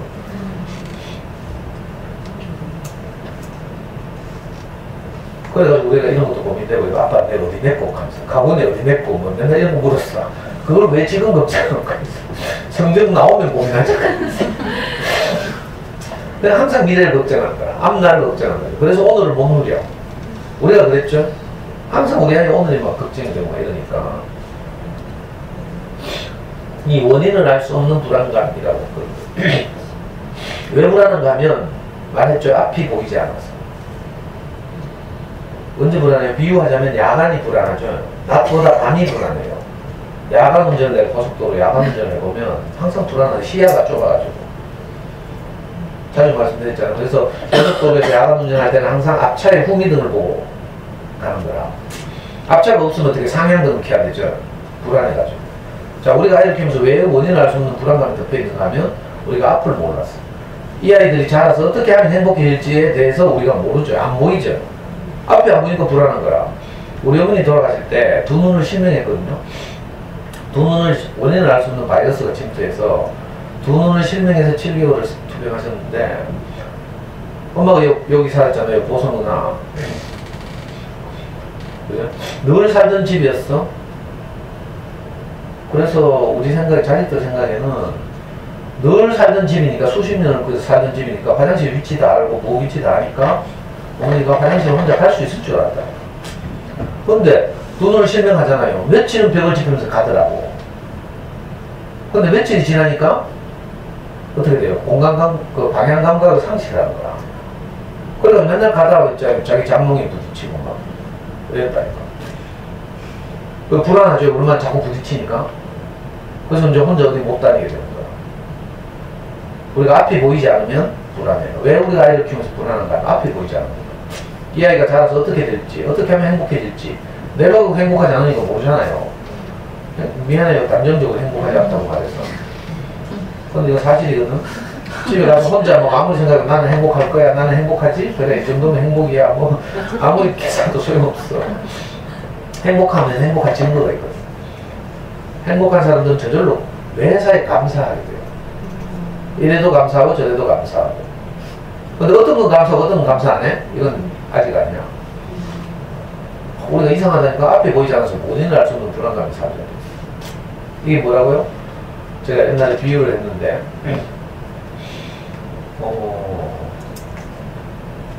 땅이 두터운 물에 덮여 있으면 원래 땅이 제 역할을 못하죠. 땅은 원래 씨를 뿌려서 열매를 맺도록 되어 있는데 두터운 물에 덮이면 어떻게 돼요? 씨를 뿌려도 정착을 못해. 물에 덮여있는 땅처럼 우리 인생이라는 상태가, 밭의 상태가 그렇죠. 그래서 좋은 말이 들어오면 대부분 흘러 지나갔다. 약발이 뭐 하루밖에 안 가는 거 써놨대. 좋은 씨가 뿌려져. 근데 이게 둥둥둥 떠내려가 버린다고. 물이 덮고 있어. 신기하죠. 사람의 상태를 밭으로 비유한다면 물에 덮여있는 밭, 이런 상태예요. 그러니까 항상 불안하죠. 경쟁. 그리고 홀로 살아요. 여러분들 사시는 거 보면 다 그렇죠? 개별 아파트 칸칸이 막혀가지고 함께 이렇게 못 산다니까. 내가 부족한 걸 다른 사람들이 메꾸고 이렇게 살아야 되잖아요. 근데 그게 안 되고 내가 완전해져야 되거든. 이렇게 하려니까 평생을 돌다가도 안 돼. 저는요, 제 스승, 우리 목사님 말씀을 들으면 내가 좋은 인간이 될 줄 알았다니까. 이 성질도 부드러워지고 이렇게 될 줄 알았어요. 여러분들도 그렇죠? 그래서 뭐 내가 좋은 엄마 되기 위해서 노력할 계획하고 선생님 강의 열심히 들을 계획하죠. 백날 들어봐. 좋은 엄마 되는 거. 내가 백날, 우리 목사님 말씀 내가 20년 됐죠. 20년. 근데 여전히 이 성질이다. 참 이상하죠? 여러분들도 그러니까 좋은 엄마 되는 걸 포기하라니까? 좋은 엄마 되려고 하지 말라고 했죠. 그리고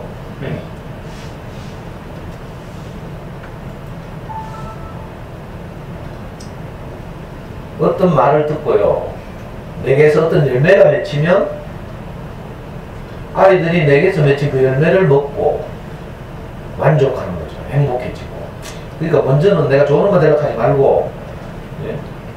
내가 그냥 있는 그대로 가만히 있으면 돼요. 저는 가만히 있거든. 그러면 좋은 말이 들어와? 좋은 말을 듣잖아요? 그러면 내게서 좋은 것이 나와. 희한하죠? 그러니까 단순히 연어가 알만 낳는 게 아니고요. 알을 낳아서 부화해서 또 연어가 되잖아요? 이건 이제 여기서 컨텍스트를 읽어야지. 내게 좋은 말이 와서 좋은 열매가 맺힌 거야. 내게서 무엇이 생산되는 거죠. 좋은 말을 계속 듣다 보면 이게 아기를 뵈서 10달 된 것처럼 내게 뭐가 잉태된다니까. 어떤 열매가 잉태돼. 그리고 이게 때가 차면 내게서 이게 이 말이 나와. 이 마음이 나와. 그러면 아이들은 이 마음을 먹고 만족하고 감사하고 이렇게 되는 거죠. 저는 연애 일생을 통해서 이걸 본 거야. 콘텍스트. 내가 늘 들은 말이지만 저는 제게서 나올 것이 하나도 없었거든요. 나오는 거 캐봐야 아무도 못 먹는, 또 찌르는 이런 거. 엉겅퀴와 가시덤불이라고 표현했죠. 엉겅퀴는 아무도 먹지 못하는 채소란 뜻이고요. 가시덤불이란 말은 열매가 없고 늘 찌르기만 한다는 뜻이에요. 내게서 나온 것이 전부 엉겅퀴와 가시덤불이었죠. 제가 성경의 표현을 쓰는 건 여러분들이 이해해야 돼요. 내가 불경이나 뭐 이런 것도 성경을 더 정확하게 하니까. 내게서 나온 게 전부 이런 것이었어요. 그러니까 내가 맨날 우리 아이들 찌르잖아. 말투가 찌르는 말투예요. 오늘 아침에도 내가 아니 우리 아이들 아침에 명퇴를 하려고 명퇴 서류를 지금 준비하고 있어. 며칠 전부터 계속 스트레스 주는 거야. 잉크 안 된다 하면서. 아니 그 지가 이거 못하고 그런데 또 우리 또 모기님한테 부탁해가 잉크를 샀다. 잉크를 사가 내가 우리 집 프린터기 얹어놨어. 어제 떡하니까 잉크를 장착해줘야지. 얹어놓기만 하면 우야하고 또 안 하고 있어. 그래 또 장착해주고 내가 어제 출근했다. 집에 가보니까 프린트를 했는데 뭐 줄이 뭐 안 나오고 뭐 이렇게 샀는 거야. 칼라 잉크가 말라 비틀어졌나봐. 우리 집 잉크를 거의 안 쓰니까. 그러니까 또 손봉 있잖아. 면봉에다가 또 뭐 뭐지? 엄마들 이거 매니큐어 면봉에 매니큐어나 마콜 발라가지고 또 칼라 잉크를 빼내가지고 막 굳어있는 걸 닦아가지고 다시 잉크를 해도 그래도 안 돼. 그래가지고 그러면 내가 연구소에서 프린트해서 갖다 줄게. 그 서류를 내 이메일로 내가 보내놨어요. 오늘 아침에 일났더니 여보 어제 빠진 게 있어서 또 이메일로 한 통 보냈대. 이것도 같이 프린트하래. 공인인증서까지 주면서 뭐 어디 들어가서 뭐 근무 경력 확인서인가 뭐 이걸 또 해야 돼. 그래가지고 내 메일에 들어갔잖아. 없어. 우리가 또 보냈대. 속 청구 나가는 거야. 여보 아침에 내가 요 오기 전에 여보 메일 보냈다면서 그러니까 보냈대. 없네.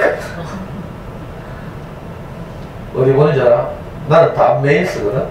네이버 메일에 딱 보내는 거야. 네이버 메일 보면 전부 스팸밖에 없거든요. 그 네이버 메일 공식적으로 안 쓰거든. 그래서 누가 네이버 메일을 보내라 하단 말이야. 어제 당신 메일 네이버를 보내야 돼. 이렇게 하는 거야. 지 눈앞에서 내가 다 메일 썼거든.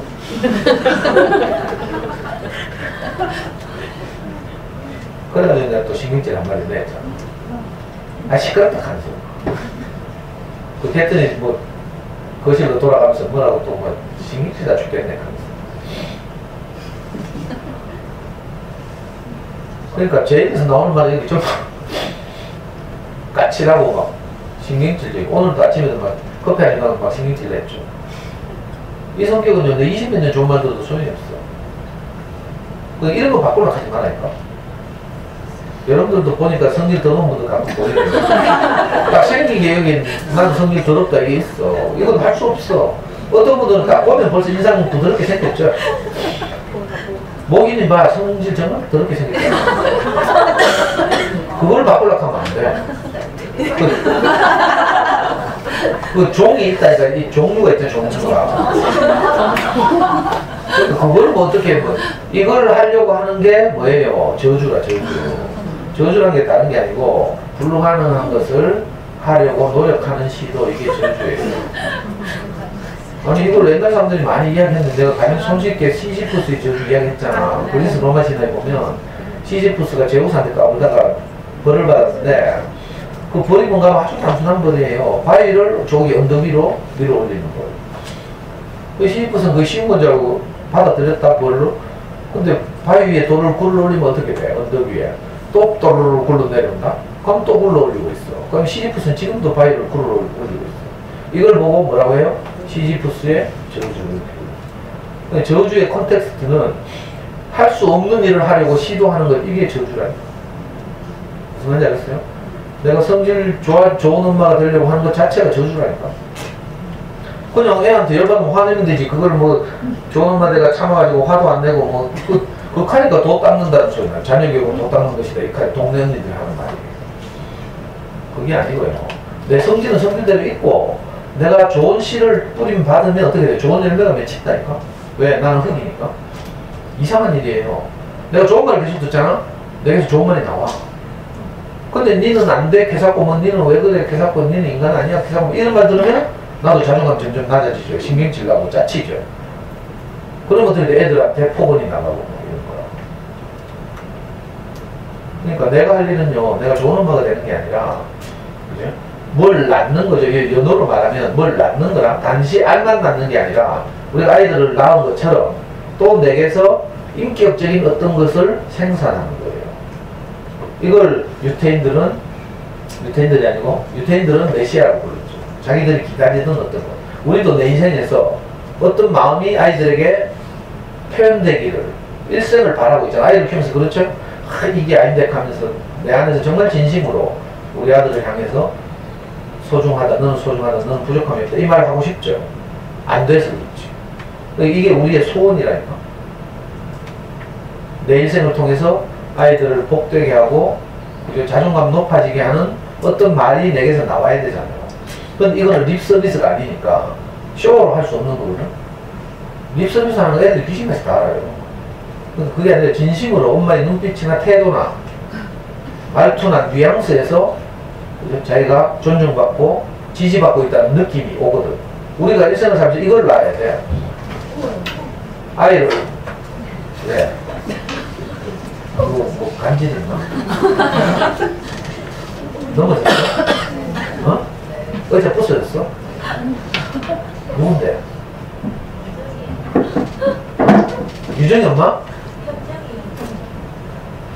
현정아. 그러니까 우리가 일생을 통해서 뭘 낳는 거예요. 이거 농사로 말하면 열매 맺는 거죠. 열매는 어떻게 맺죠? 애기를 어떻게 낳았어? 남편의 시를 받아서 착상해서 10달이 지나서 애기가 태어났죠. 자, 이게 물리적 텍스트예요. 자, 우리가 이 같은 원리로 큰 텍스트를 읽으면 내가 어떤 사람을 살리는 마음을 받죠, 먼저. 내가 바치니까 시를 받듯이. 받으면 이것이 시간을 통해서 이런저런 어려움과 싸워서 이기고, 우리는요, 세상에서 이미 이 흐름을 지배하는 어떤 가치들과 싸우잖아요. 공부를 잘해야 된다, 뭐 예를 들면 돈이 많아야 된다, 출세해야 된다, 뭐 이런 많은 것들이 우리를 뒤덮어서 우리 불안하게 해요. 그러니까 이것과 싸워야 하는 거죠. 거기 휩쓸리면 어떻게 돼? 동네 엄마들하고 같이 다니면서 여기 휩쓸리면 내가 뭐가 부족하거든. 그러니까 뭐 외제차도 있어야 되고, 명품백도 있어야 되고, 뭐 이런 이상한 일이 벌어지는 거다. 물론 있으면 좋지만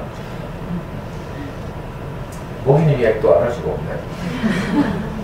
모기님이 자기 인생에 만족이 없으니까 아이를 어떻게 하든 잘 키우고 싶었을 거 아니에요. 아쉬움이 크니까. 그래가지고 우리 경희를 4살 때부터 영유 보냈잖아. 어디? 원더랜드. 원더랜드를 4살 때부터 보냈는데 거기 가면 다 사자 돌리는 옆에 애들이 돈도 많고 막 애 유전자도 좋고 이런 애들이야. 같은 반 10명이. 그러니까 엄마들 모이가라카 좀 부달리잖아? 그럼 어떻게 해요? 학벌 세탁해야 되고. 우리 몽이님은 미안한데 또 이런 말 하러 가야지. 그래가지고 남편 쫄라가지고요. 난 몽이님 너무 자랑스러워 사는 거야. 객관적인 학벌과 상관없으니까 우리 몽이님은 뭐 환경이 어렵고 우리가 여상 같아, 여상. 그리고 많은 엄마들이 또 그보다 더 어려운 과정을 거친 사람도 있고, 산업체 부설 다니는 사람도 있고, 저처럼 더 어려워서 아예 그런 데도 못 다니는 사람도 있고. 우리는 완전히 이거 환상의 콤비네. 산업체 부설 여상 출신과, 산업체 부설 아니구나. 어디지? 군함여상? 군함여상 출신과 검정고시 출신이 지금. 이 환상의 캠이잖아요. 성경에 그런 말이 있다니까. 어리석은 것들을 들어서 지혜로운 사람들을 부끄럽게 하고, 연약한 것을 들어서 강한 사람들을 부끄럽게 한다, 이런 말이 있어요. 그래?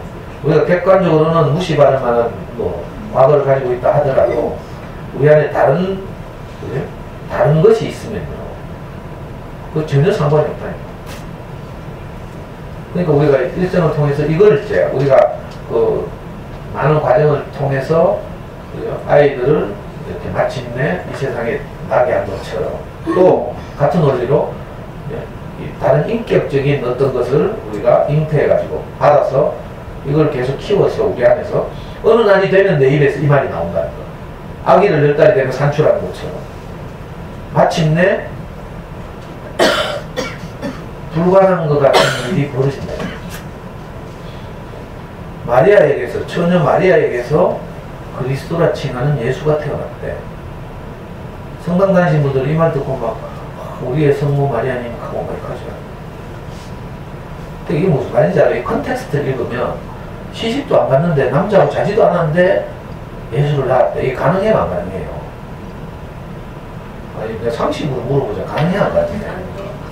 불가능하잖아요. 그러니까 마리아에게서 예수가 났다. 이 말은 무슨 말인 줄 알아요? 불가능한 일이 일어났다. 이런 뜻이에요. 도저히 있을 수 없는 일이 일어났다. 우리같이 평범한 아무것도 아닌 처녀 같은, 처녀는 아무것도 아니잖아요. 처녀 셌잖아. 길거리 가면 널린 게 처녀라. 맞죠? 마리아는 처녀라. 그냥 흔하지 흔하다 뜻이에요.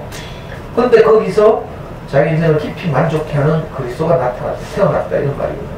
이걸 컨텍스트를 읽어내자면, 자, 우리같이 평범하고 아무것도 아닌 사람에게서 내 인생이 정말 감사합니다, 이런 고백이 나오는 거, 이건 있을 수 없는 일이잖아. 아, 그래요? 여러분들이 아이한테 아이를 꼭 안고, 우리 아들 너는 부족함이 없어, 이렇게 말하는 건 이거 있을 수 없는 일이야. 있을 수 없는 일을 한번 해보자니까. 사람들이 그건 안 된다고 생각할 거야. 다 비웃고 그냥 하고 보내라 이렇게 잡고 그냥 애 잡고 살아가지고. 근데 있을 수 없는 일이 여러분들의 인생에도 일어날 수 있어요. 저는 제 인생에서 우리 아들 보고 너는 아무 부족함이 없다. 내가 28 청년 방금도요, 내 출근하러 가는데 애가 이제 학원 가야 되잖아. 엄마가 9시에 깨웠어. 그러니까 쟤도 이제 양심이 있으니까 2시에 일났다. 그래가지고 소파에서 또 누워있어. 지방에서 나와가지고 반스바람 누워있고 내가 있잖아요. 우리 소파에 있는 우리 아들 보면서 내가 이렇게 뺨을 쓰다듬으면서 28살짜리 청년아 뺨을 쓰다듬으면서 아이고 우리 아들 사랑스럽다 하면서 우리 아들 잘 자 하면서 내가 방금 봤거든. 옛날 같으면 네가 지금 제정신이가 28이다 28 비싼 돈 주고 시내 학원 등록했지 독수리 등록했고 네가 지금 이렇게 하고 있는데 이렇게 말해야 이제 일반적인 부모죠. 그것도 이 새끼 저 새끼 계산하면서 해야겠지, 제 성질에. 아, 근데 내 입에서 우리 아들 뺨을 만지면서 우리 아들 잘 자악하면서 왔다니까. 사랑해 하고. 이게 있을 수 없는 일이 일어나는 거예요. 한번 해봐요, 여러분들 할 수 있는가? 5초를 못 기다리잖아, 우리가. 애들 그냥 노는 꼬라지를 보면. 뭐에 씌어가지고, 우리 귀신이 씌었다니까? 불안한 무엇에 씌어가지고. 그러니까 어쩌면요. 뭐에 홀려가지고 여러분들 지금 여기까지 왔어. 뭐에 홀렸는지 나도 몰라. 그런데 여기 온 이상 이제 앞으로 안 오기 좀 어렵다니까. 자꾸 생각날 걸 안 오고 있어. 안 오고 집에서 애 잡고 있다 보면 자꾸 생각난다니까. 왜? 이게 진짜를 만나거든. 이론이 아니라 진짜를 만나. 있을 수 없는 일이 일어난 걸 봤어요, 여러분. 이제 여러분들도 이것과 싸워야 돼. 그죠? 우리를 불안하게 하는 어떤 경향. 그죠? 이런 생각과 싸우고 연어가 폭포를 뛰어넘어서 모천으로 돌아가야 하는 것처럼 생명이 이렇게 이끄는 거죠. 여러분들도 뭔지 모르겠죠. 여러분들 안에 있는 깊은 그 본능이 있어. 내가 행복하게 살아야 하는데 이런 본능. 내가 모천으로 엄마 강으로 어머니 강으로 돌아가야 하는데 이런 본능. 자, 이걸 근원적으로 성경에서는 뭐라고 표현해서 에덴이라고 표현했어요. 에덴 동산이라고 하죠. 또 어떤 소설가는 유토피아라고, 토마스 모어는 유토피아라고 하고, 동양에서는 무릉도원이라고 하고요. 뭐 마르크스는 공산주의라고 하고요. 또 어떤 사람들은 공동체라고 하기도 하고, 우리가 정말 마음 놓고 안식하고 행복하게 살 수 있는 어떤 사회, 이걸 꿈꾸고 있어요. 본능적으로. 여러분들도 잘 모르지만 옛날 어릴 때 우리가 아무 걱정 없이 부모님의 양육을 받으면서 지지와 응원을 받으면서 살았던 그 어린 시절을 자꾸 그리워한다니까. 그래서 그 네이버에서 조사해보면 어린 시절이 제일 행복했대. 그래서 자꾸 영화 박하사탕 봤어요? 박하사탕 보면 설경구가 제일 첫 장면이 기차에 뛰어들잖아. 자살하면서 에이, 나 돌아가고 싶어. 그리고 필름을 돌려서 그 박하사탕 만드는 공장에서 야유에 나가가지고 문소리하고 눈 맞아가지고 막 하는 거, 영화 안 봤나? 적어도 이창동 영화는 봐야지. 뭐 보는 거 몰라 그러면. 영화 같은 영화는 봐야 될 거 아니에요. 이창동의 문제의식. 나 돌아가고 싶어. 그 핵심 메시지. 그리고 그걸 이제 텍스트 그대로 읽으면 이 주인공 설경구가 그 박하사탕 공장에 다니면서 문소리하고 막 눈 맞아 칼 때 참 행복했어. 근데 군대에 가가지고 광주 민주운동을 만나잖아요. 그때 트라우마 생겼죠. 총을 잘못 쏴가지고 여고생 죽이잖아. 그런 저런 사건들이 그 설경구 인생에 영향을 미쳤어. 그리고 30대 후반인가? 40대 초반에 자살합니다. 그리고 그 어쩔 수 없이 그렇게 몰리니까 뭐가 생각나요? 그 시절로 다시 돌아가고 싶다는 생각이 드는 거죠. 우리가 다 그 시절을 그리워하고 있다니까. 연어가 어머니 강을 그리워하는 것처럼.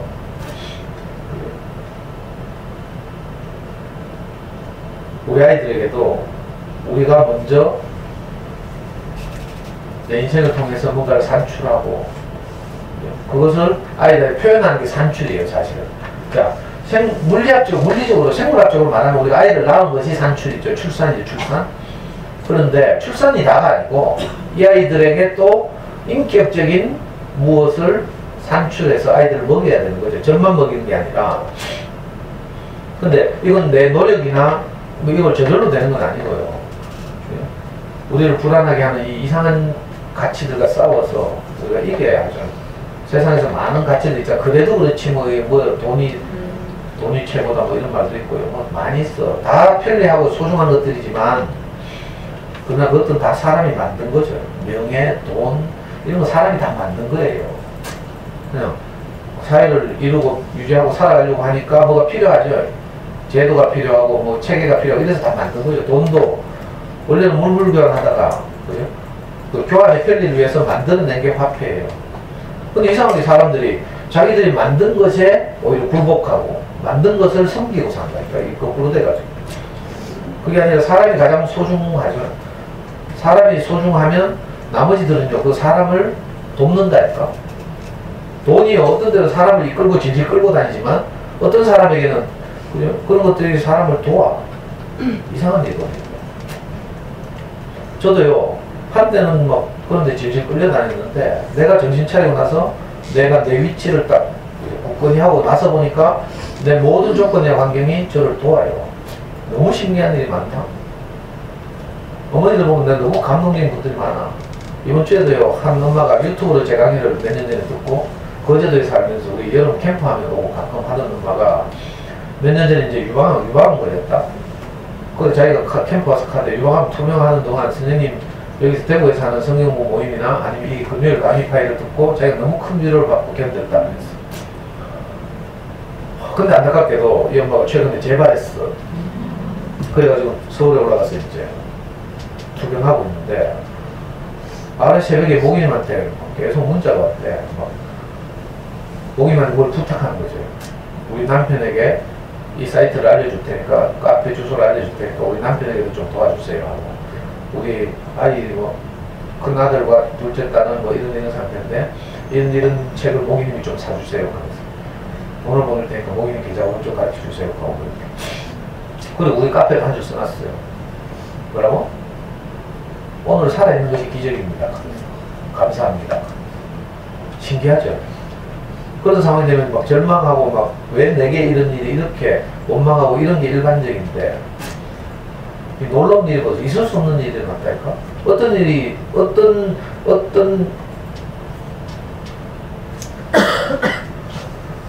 어떤 상황이 되면요 이게 진짜인지 가짜인지가 드러난다니까.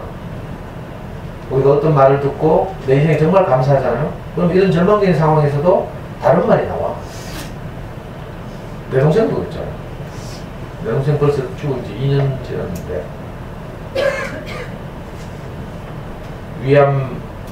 말기 위암 환자로 투병하면서 그 불꽃같이 살다 온다.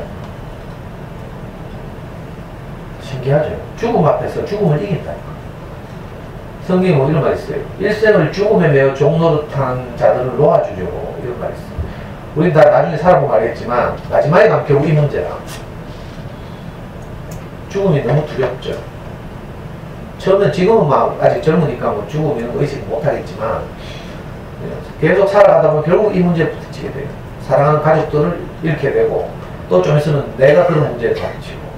그래서 옛날에 위대했던 사람들 다 이 문제 때문에 지잖아. 진시황 같은 사람. 죽음이 두려워서 제주도까지 뭐 신화를 보내가지고 불로초를 구하려 하고, 그리고 죽어서도 자기가 이 부귀영화를 누리려고 병마용갱을 만들어가지고 순장시키고 했죠. 우리 고령에가도 있잖아. 순장한 고려 지삼동 고문군 발굴해 보니까 그 고령가의 뭐 왕이었나봐. 그래가지고 뭐 몇 명이더라? 뭐 30명 가까이를 순장시켰잖아.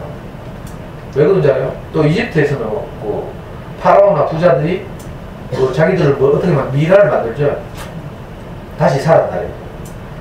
이런 사상들이 전부 죽음에 대한 두려움 때문에 생긴 거예요. 근데 이상하게 어떤 사람들은 최종적으로 죽음 앞에서 이긴다. 우리 엄마도요. 그렇게 돌아가셨는데 마지막 유언이 그거였어요. 내 인생에 여한이 없습니다. 너무 신기하죠. 어떻게 살면 그렇게 된다니까. 지난주에 우리 형이 조카 결혼식 했잖아.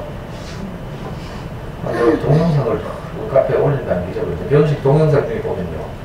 마지막 축가를 하는데, 마지막 축가를 할 때, 이번에 신기하더라.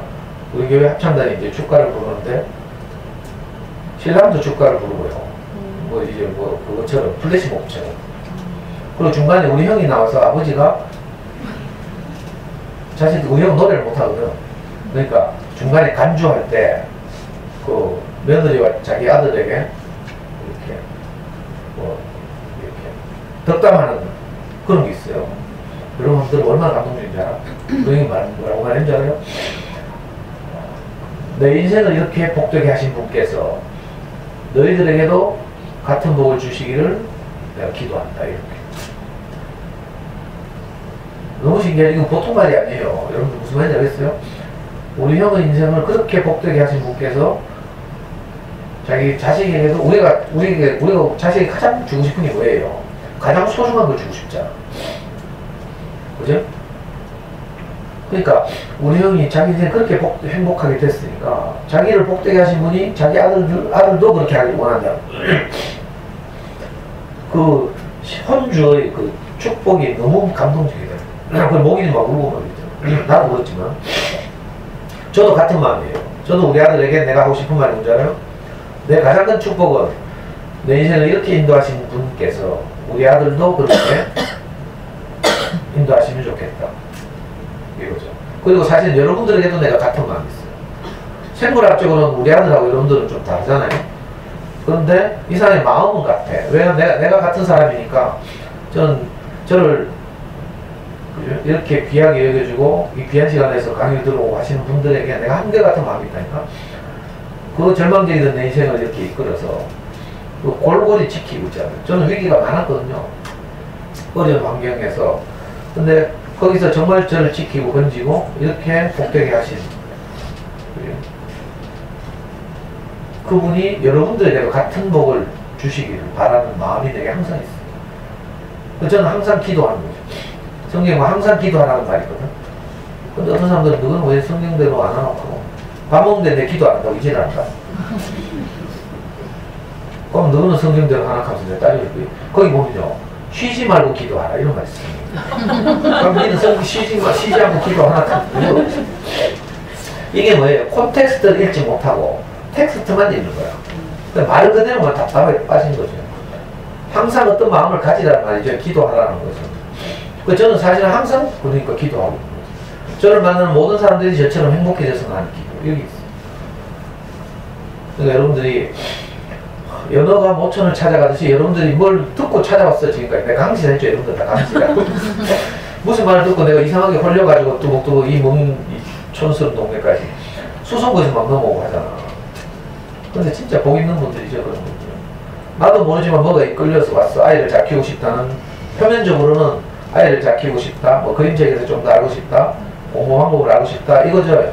처음엔 다 이렇게 와. 나도 내가 왜 왔는지 모르잖아 사실. 여러분들 알아요? 몰라. 목이님도 처음 올 때 다 그래 왔다니까. 저한테 전화할 때 전화를 20번 들었다 놨다 하면서요. 처음에는 저한테 얼마나 깍듯하게 한 줄 알아요? 선생님 하면서 조심스럽게 시간 있으신지요? 하면서 독하는 게 이제 10몇 년 지났다고 막 내한테 막 덤비고 막 있잖아. 우리가 내가 왜 오는지 다 모른다니까. 저는 내가 왜 그렇게 사는지 몰랐다니까. 어떤 말을 들으니까 아 그렇네 하면서 네가 어쩔 수 없이 살았구나 이 말을 딱 듣고 나니까 아 내가 그렇지 어쩔 수 없이 그렇게 살았지. 그런 것처럼 여러분들이 지금 이런저런 이유로 여기 와 있어요. 그런데 제가 볼 때는 이면적으로 무엇을 찾아오고 있다니까. 내 아이를 정말 행복하게 할 어떤 길. 내 아이를 행복하게 하려면 또 내가 행복해야 되잖아. 궁극적으로는 내가 행복해지는 길, 이걸 찾고 있다니까, 여러분들. 그래서 이것저것 뒤지고 강의도 듣고 유튜브를 보고 하는 책도 있고 하는. 너무 신기하다니까. 근데 이게 쉬운 길이 아니거든요. 이 연어가 폭포를 뛰어넘는 것처럼 여러분들 앞에도 수많은 이 폭포 같은 장애들이 있어요. 제일 대표적인 장애가 뭔지 알아요? 같이 왔던 옆에 내가 너무 빠지지 말해 간다니까. 처음에는 몇 명이 같이 온다고. 좀 있으면 저절로 정리되죠. 벌써 이번 학기도 많이 정리됐잖아. 댓글 단대로 하면 여기 벌써 미어 터져야 되거든. 근데 항상 딱 맞죠. 이상하다니까. 저절로 정리가 돼. 근데 한 학기 이상 오시는 분들은 지금 상당히 성공한 거라. 적응한 거죠, 적응. 이제 얼마 안 오신 분 오늘 처음 오신 분도 있고 있는데 좀 있으면 또 안 보일 거라. 정리돼. 남을 사람은 남는 거죠. 근데 신기하다니까요. 우리가 그 어려움을 뚫고 새로운 세계를 진입하는 거죠. 왜 데미안 보면 그런 말이 있다 했죠. 우리는 그 데미안에 뭐 그런 말이 있어. 알은 세계다. 우리가 알 속에 갇혀서 나만의 세계에 갇혀있죠. 내만의 생각, 내만의 관념, 내만의 경험 이런 게 다 있거든. 이 경험이 자기를 형성하고 있어요. 자아를 형성하고 있어. 그래서 나라는 울타리 안에 우리가 갇혀있어요. 그런데 새로운 세계로 날아가면 어떻게 해야 돼? 껍질을 깨야 되는 거죠. 그래서 또 그런 말 있죠. 한자 수고 가운데 질탑동시 이런 거 들어봤어요? 질탑동시 누가 찾아봐. 뭐라고? 뭐라고? 어? 똑바로 말해봐라 좀.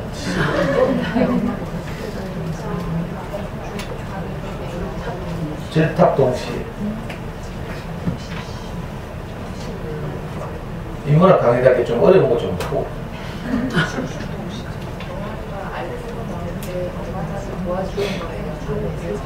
자, 우리 역시 신혁이 엄마가 정확하게 말했죠.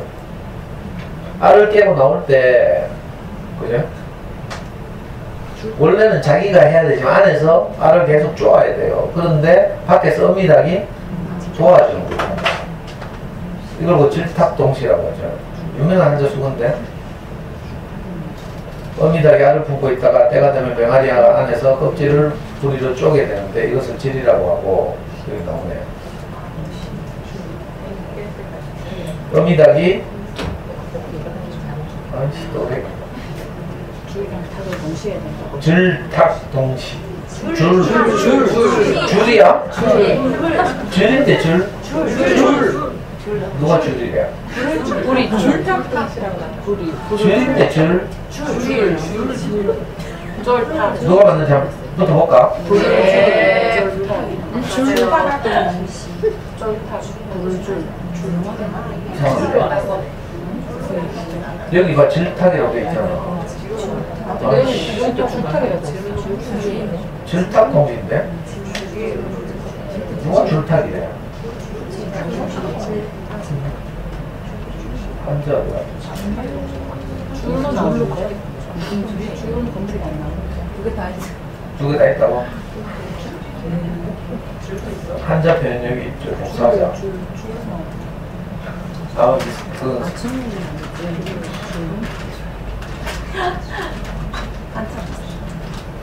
한자를 복사해서 한글에 집어넣어봐. 자, 복사했지? 줄탁이라고 나온다고? 네. 아닐 거야. 하여튼, 자, 나중에 확인하기로 하고. 자, 문제는 줄이냐, 절이냐가 아니고, 알을 깨는, 껍질을 깨는 걸 지금 이야기 하잖아요. 어?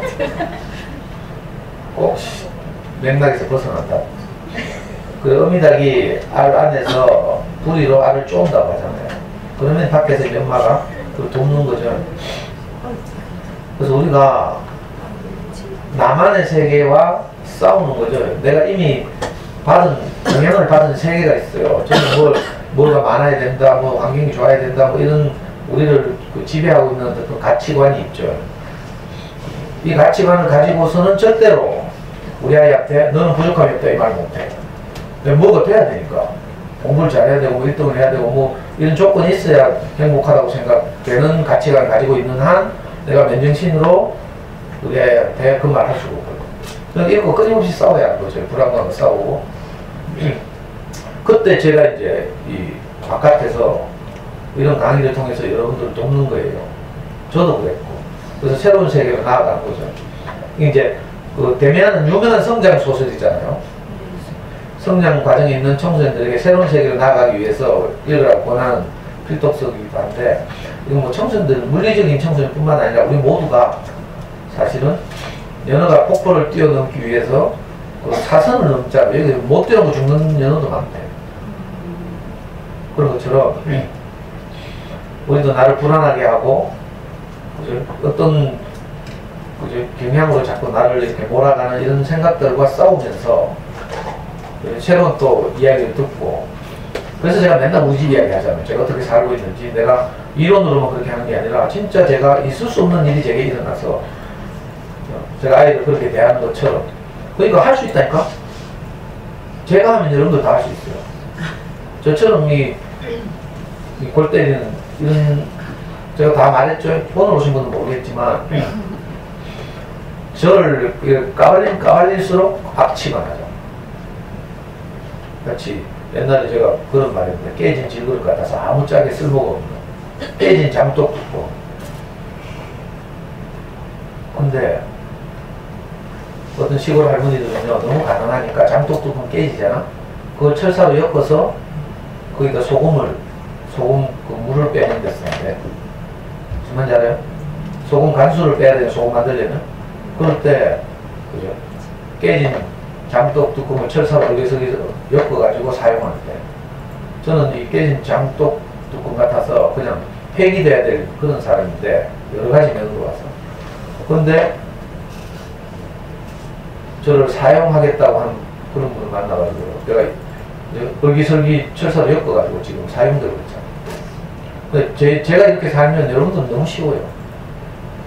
여러분들 제 옛날을 몰라서 그런데, 그걸 다 이야기하기가 너무 힘들고 부끄럽고 뭐 부담도 되고 차차 듣기도 하고요. 오늘 처음 오신 분들은 혹시 관심 있으시면 지난 강의도 좀 들어봐요.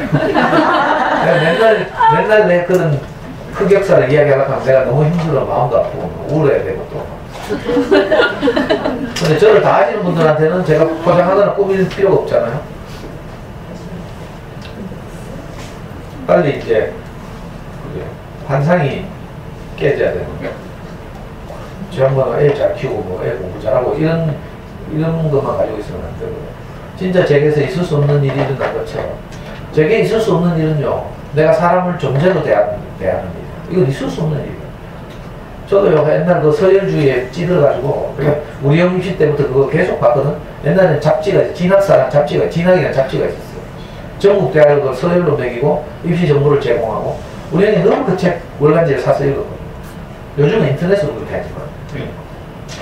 저도 모르는 사이에 저도요, 사람을 출신 대학으로 줄 세우는 이 버릇이 있다.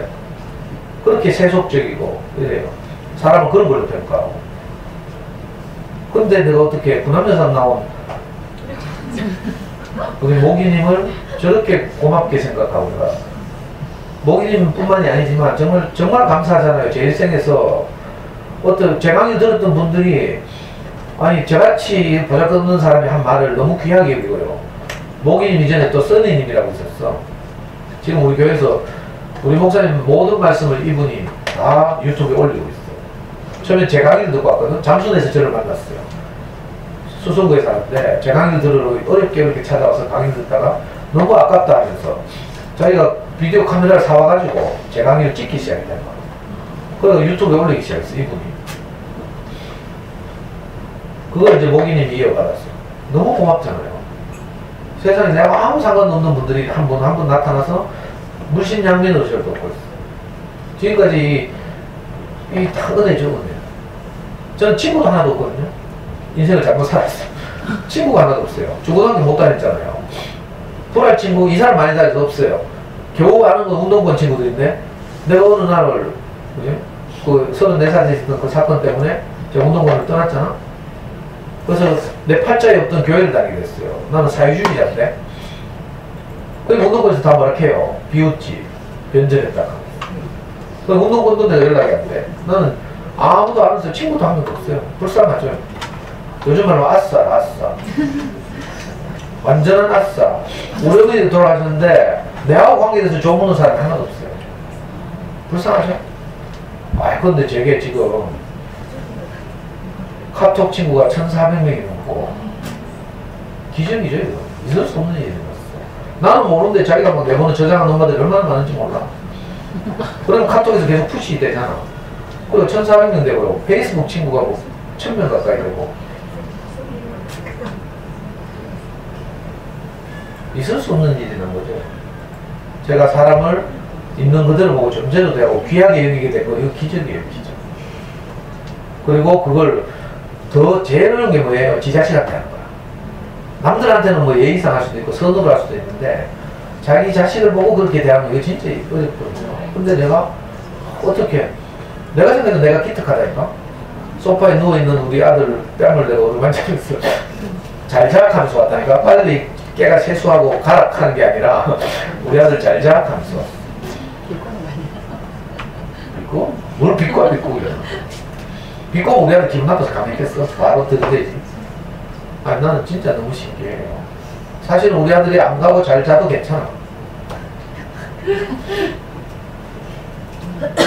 왜냐하면 내게 주어진 시간이 많지 않고 우리 아들하고 지낼 시간이 얼마 없거든요. 했죠?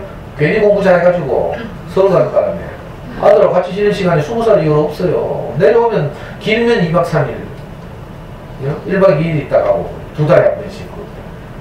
얼마나 슬픈지 알아요? 2박 3일 있어도 한 번 오는 날 한 번 깨 안 보면 그 다음부터 또 지는 지방에서 노트북 하고 난 내 방에서 컴퓨터하고 지가 정말 필요해서 아빠의 어떤 말이 필요하면 우리가 이제 이야기를 하지만 그렇지 않으면 내가 기다려야 되죠. 아이가 아빠를 찾을 때까지. 그 사랑하는 아이를 늘 데리고 못 산다니까. 지금 우리에게 2달이 주어졌어요. 7월달에 얘가 그 로스쿨 임원실 치고 나면 이제 서울 올라가서 면접 준비하고 있다가 올라가거든. 그러면 또 같이 못 있는 거라. 그러니까 이 시간이 얼마나 귀해요. 불편하긴 하지만 화장실도 못 쓰게 하죠. 그리고 나는 맨날 안방 화장실 가야 되고요. 내 게임하면서 같이 게임하는 사람들하고 이거 헤드셋으로 서로 주고받고 해야 되는 거 브리핑하고 저기 어디 있다 하고 이렇게 해야 되는 가면 우리 애 시끄럽다 하면서 막 꽝 닫아보고 있잖아요. 아래도 성준이하고 싸우니까 우리 애가 와가지고 막 고함을 지르면서 제발 그래 싸우라 그래 그만해라 하면서 그렇게 하다가 가끔 또 와서 내 게임하는 거 구경한다. 아빠 그래 못하나 하면서 우리 애도 격려해요. 아빠 빨리 게임 스트리머 해라 하면서 아빠가 아마 대박 날 거라 하면서 머리 허여 해가지고 60대가 게임 중계방송 하면 아마 대박 나지 싶어. 우리가 막 격려해준다 이거. 근데 내가 학교에서 이제 안 부르면 강의 또 엄마들 강의들 안 오면 나 유튜브 스트리머 한다. 게임 중계방송. 전부 20대 초반 애들이 이거 하거든. 스트리머 하거든. 근데 내가 내년 되면 60 넘어가는데 60대 가지고 막 게임 중계방송에 가요. 얼마나 신문에 날지도 몰라. 하여튼 여러분들에게 하고 싶은 건 그거예요. 여러분들 안에서 아기를 낳은 것처럼 아이를 살리는 마음도 어느 날 내게 착상한다니까. 착상해서 10달이 지나야지 아기를 낳잖아요. 그것처럼 내가 아이를 존재적으로 대하고 아이를 살리고 격려하는 마음도 어느 날 갑자기 오는 게 아니라 처음에 강의 들으면 뭉클하죠? 돌아가지? 이거 한 몇 시간 지나면 듣고 하고 싶은 말 못한다니까? 해봤죠? 그래서 어떻게 하라고?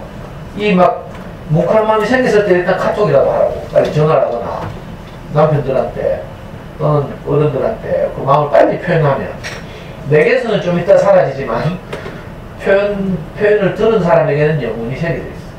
이 신기하다니까. 그러니까 그렇게라도 해놓는 게 중요하고, 그리고 내게서 한결같은 이 마음이 나오는 것은 시간이 필요해요. 10달이 지나야 돼요. 이 10달도 또 물리적 10달이 아니라고 했죠. 어떤 사람은 금방 되기도 하고 어떤 사람은 오래 걸리기도 하고 이래요. 근데 이상하게 결국은 이게 10달이 지나서 무릎무릎 자라잖아. 내 마음이 이게 점점 커진다니까. 처음에는 이게 1%밖에 안 돼. 같이 금광에서 금을 캐낼 때 보면요, 금덩어리를 캐내는 게 아니야. 금광석이라고 돌이야. 돌에 반짝반짝하는 부분이 조금 붙어 있어요. 그걸 귀하게 여기는 거지. 그래서 금광에 투자하는 사람들은, 그죠? 눈에 돌덩어리가 보이는 게 아니라 붙어 있는 금싸라기가 보여. 그래서 거액을 들여서 공장을 세우잖아. 금광을 채굴하죠. 무슨 말인지 알아? 우리 안에서 비록 이 작은 마음일지라도 이게 귀하다니까? 이 작은 마음들이 점점 커져. 금을 채굴해가지고 어떻게 하는 줄 알아요? 컨베이어 벨트로 공장으로 내려보내? 그러면 그 금광을, 또 금광석들을 모아가지고 높은 온도로 가열하잖아요. 그래서 분리해야 된다니까? 금과 돌을. 그래서 분리해낸 뭐지? 그것만 싹 모아. 그게 뭐예요? 금덩어리. 그걸 찍어내면 금괴. 이렇게 되는 거야. 자, 우리 안에서 작지만 소중한 어떤 마음들이 다 있잖아요. 비록 이게 저 밑에 파묻혀 있어서 그렇지. 근데 이게 이제 강의를 듣고 조금씩 위로 올라온다니까. 그래서 어느 날 되면 기적 같은 일이 일어나. 처녀가 잉태하여 아들을 낳는 거죠.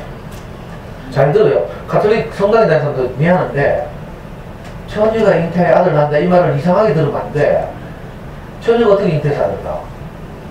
이 말의 컨텍스트는 있을 수 없는 일이 일어났다 이 말이에요.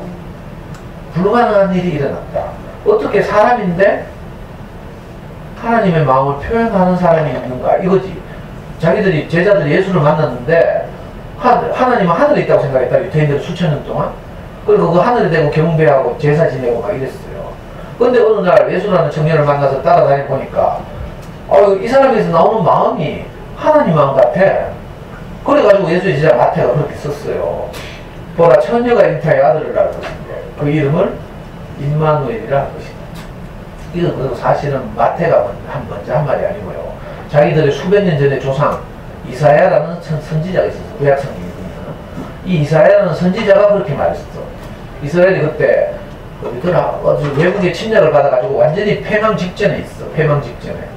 그래가지고 그 당시 이스라엘의 왕이 너무 절망해가지고 낙담하고 있을 때 그 이사야라는 선지자가 나타나서 왕에게 그렇게 권하거든요. 비록 우리가 표면적으로 보기에는 지금 적들에게 침략을 당해서 망할 것 같지만 우리 하나님 여호와에게 한번 기도해 보라고 선지자 이사야가 왕에게 권한다니까. 그때 그 왕이 뭐라 하는 줄 알아요? 지금 우리 상황은 하나님 할배가 와도 안 되는 상황입니다. 이렇게 대답한다니까. 도저히 안 된다. 불가능하다. 우리 신이 와도 안 된다. 이렇게 대답해요 왕이. 그때 이사야 선지자가 열받아가지고 뭐라 하는 줄 알아요? 왕이시여, 우리 하나님이 하시면 처녀라도 잉태하여 아들을 낳게 할 수 있습니다. 이렇게 대답했어. 이렇게 책망했어. 무슨 말인지 알아요? 이게 구약성경에 나온다니까. 그 말을 빌려서 마태가 신약성경 마태복음에 그렇게 써놨어요. 그러니까 이 말이 쓰여진 배경, 의도, 콘텍스트를 읽으면 이게 무슨 말이에요? 지금 우리나라는 외적의 침략을 받아서 완전히 패망 직전에 있고 우리 군대도 다 죽고 뭐 완전히 망하기 직전이지만 그러나 도우시면 누군가가 도와주시면 어떻게 된다고? 불가능한 일이 일어날 수도 있습니다. 이거라. 이 말이 처녀가 잉태하여 아들을 낳는단 말이에요. 왜? 처녀가 잉태하는 건 불가능하잖아. 근데 그럴 일이 있을 수도 있다는 거죠. 처녀가 잉태하는 것보다 더 어려운 게 뭔지 알아요?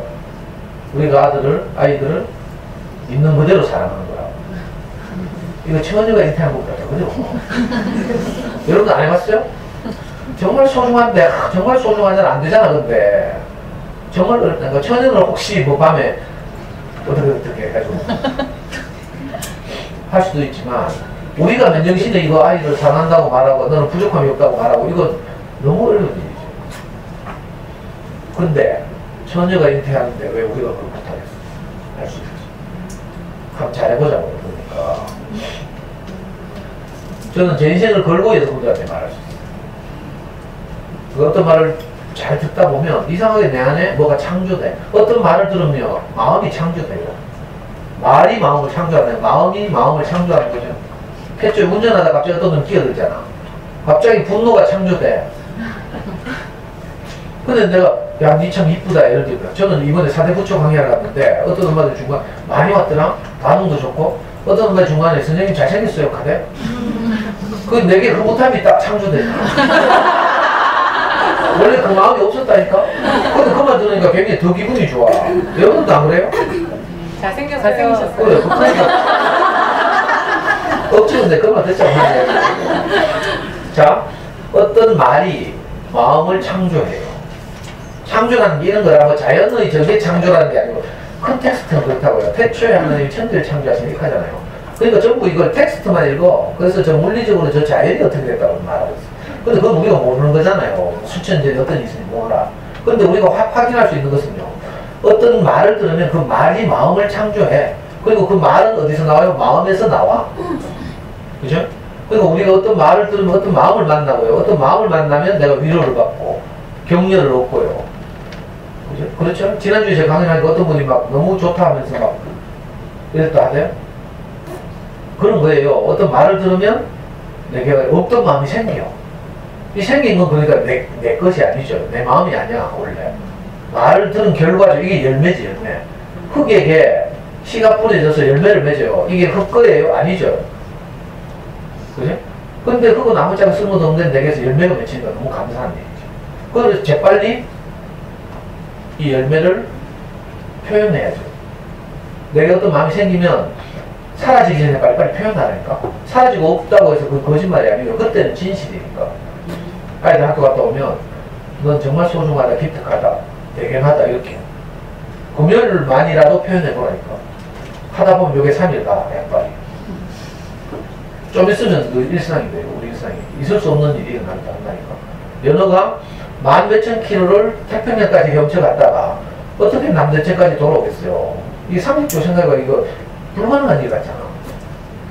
그죠? 근데 이상하게 이 생명의 본능이 그걸 가능하게 한대. 우리도요, 우리 아이들을 살리고 싶고, 그죠? 우리 아이들을 행복하게 하고 싶잖아요. 이거 생명의 본능이거든요. 근데 우리가 무엇에 이제 귀신에 씌여가지고 이걸 못하고 있는 거야. 다 귀신 씌여가지고 애들 막 잡고 이렇게 하고 있잖아. 그때 보면 여러분들 귀신 씌였다는 거 느끼겠지? 내가 뭐에 씌여가지고 가잖아. 원망이 아니고. 근데 제정신 돌아오면 우리가 다른 마음이 있거든. 그러니까 자 불가능할 것 같은 미션에 우리가 도전하는 거다. 알았죠? 꾸준히 들어보니까 오늘 처음 오신 분들은 혹시 모르면 이 금요일 강의 학교 공부 강의 듣지 마. 괜히 애 또 잡아. 학교니까 할 수 없이 공부 이야기 하는 거지.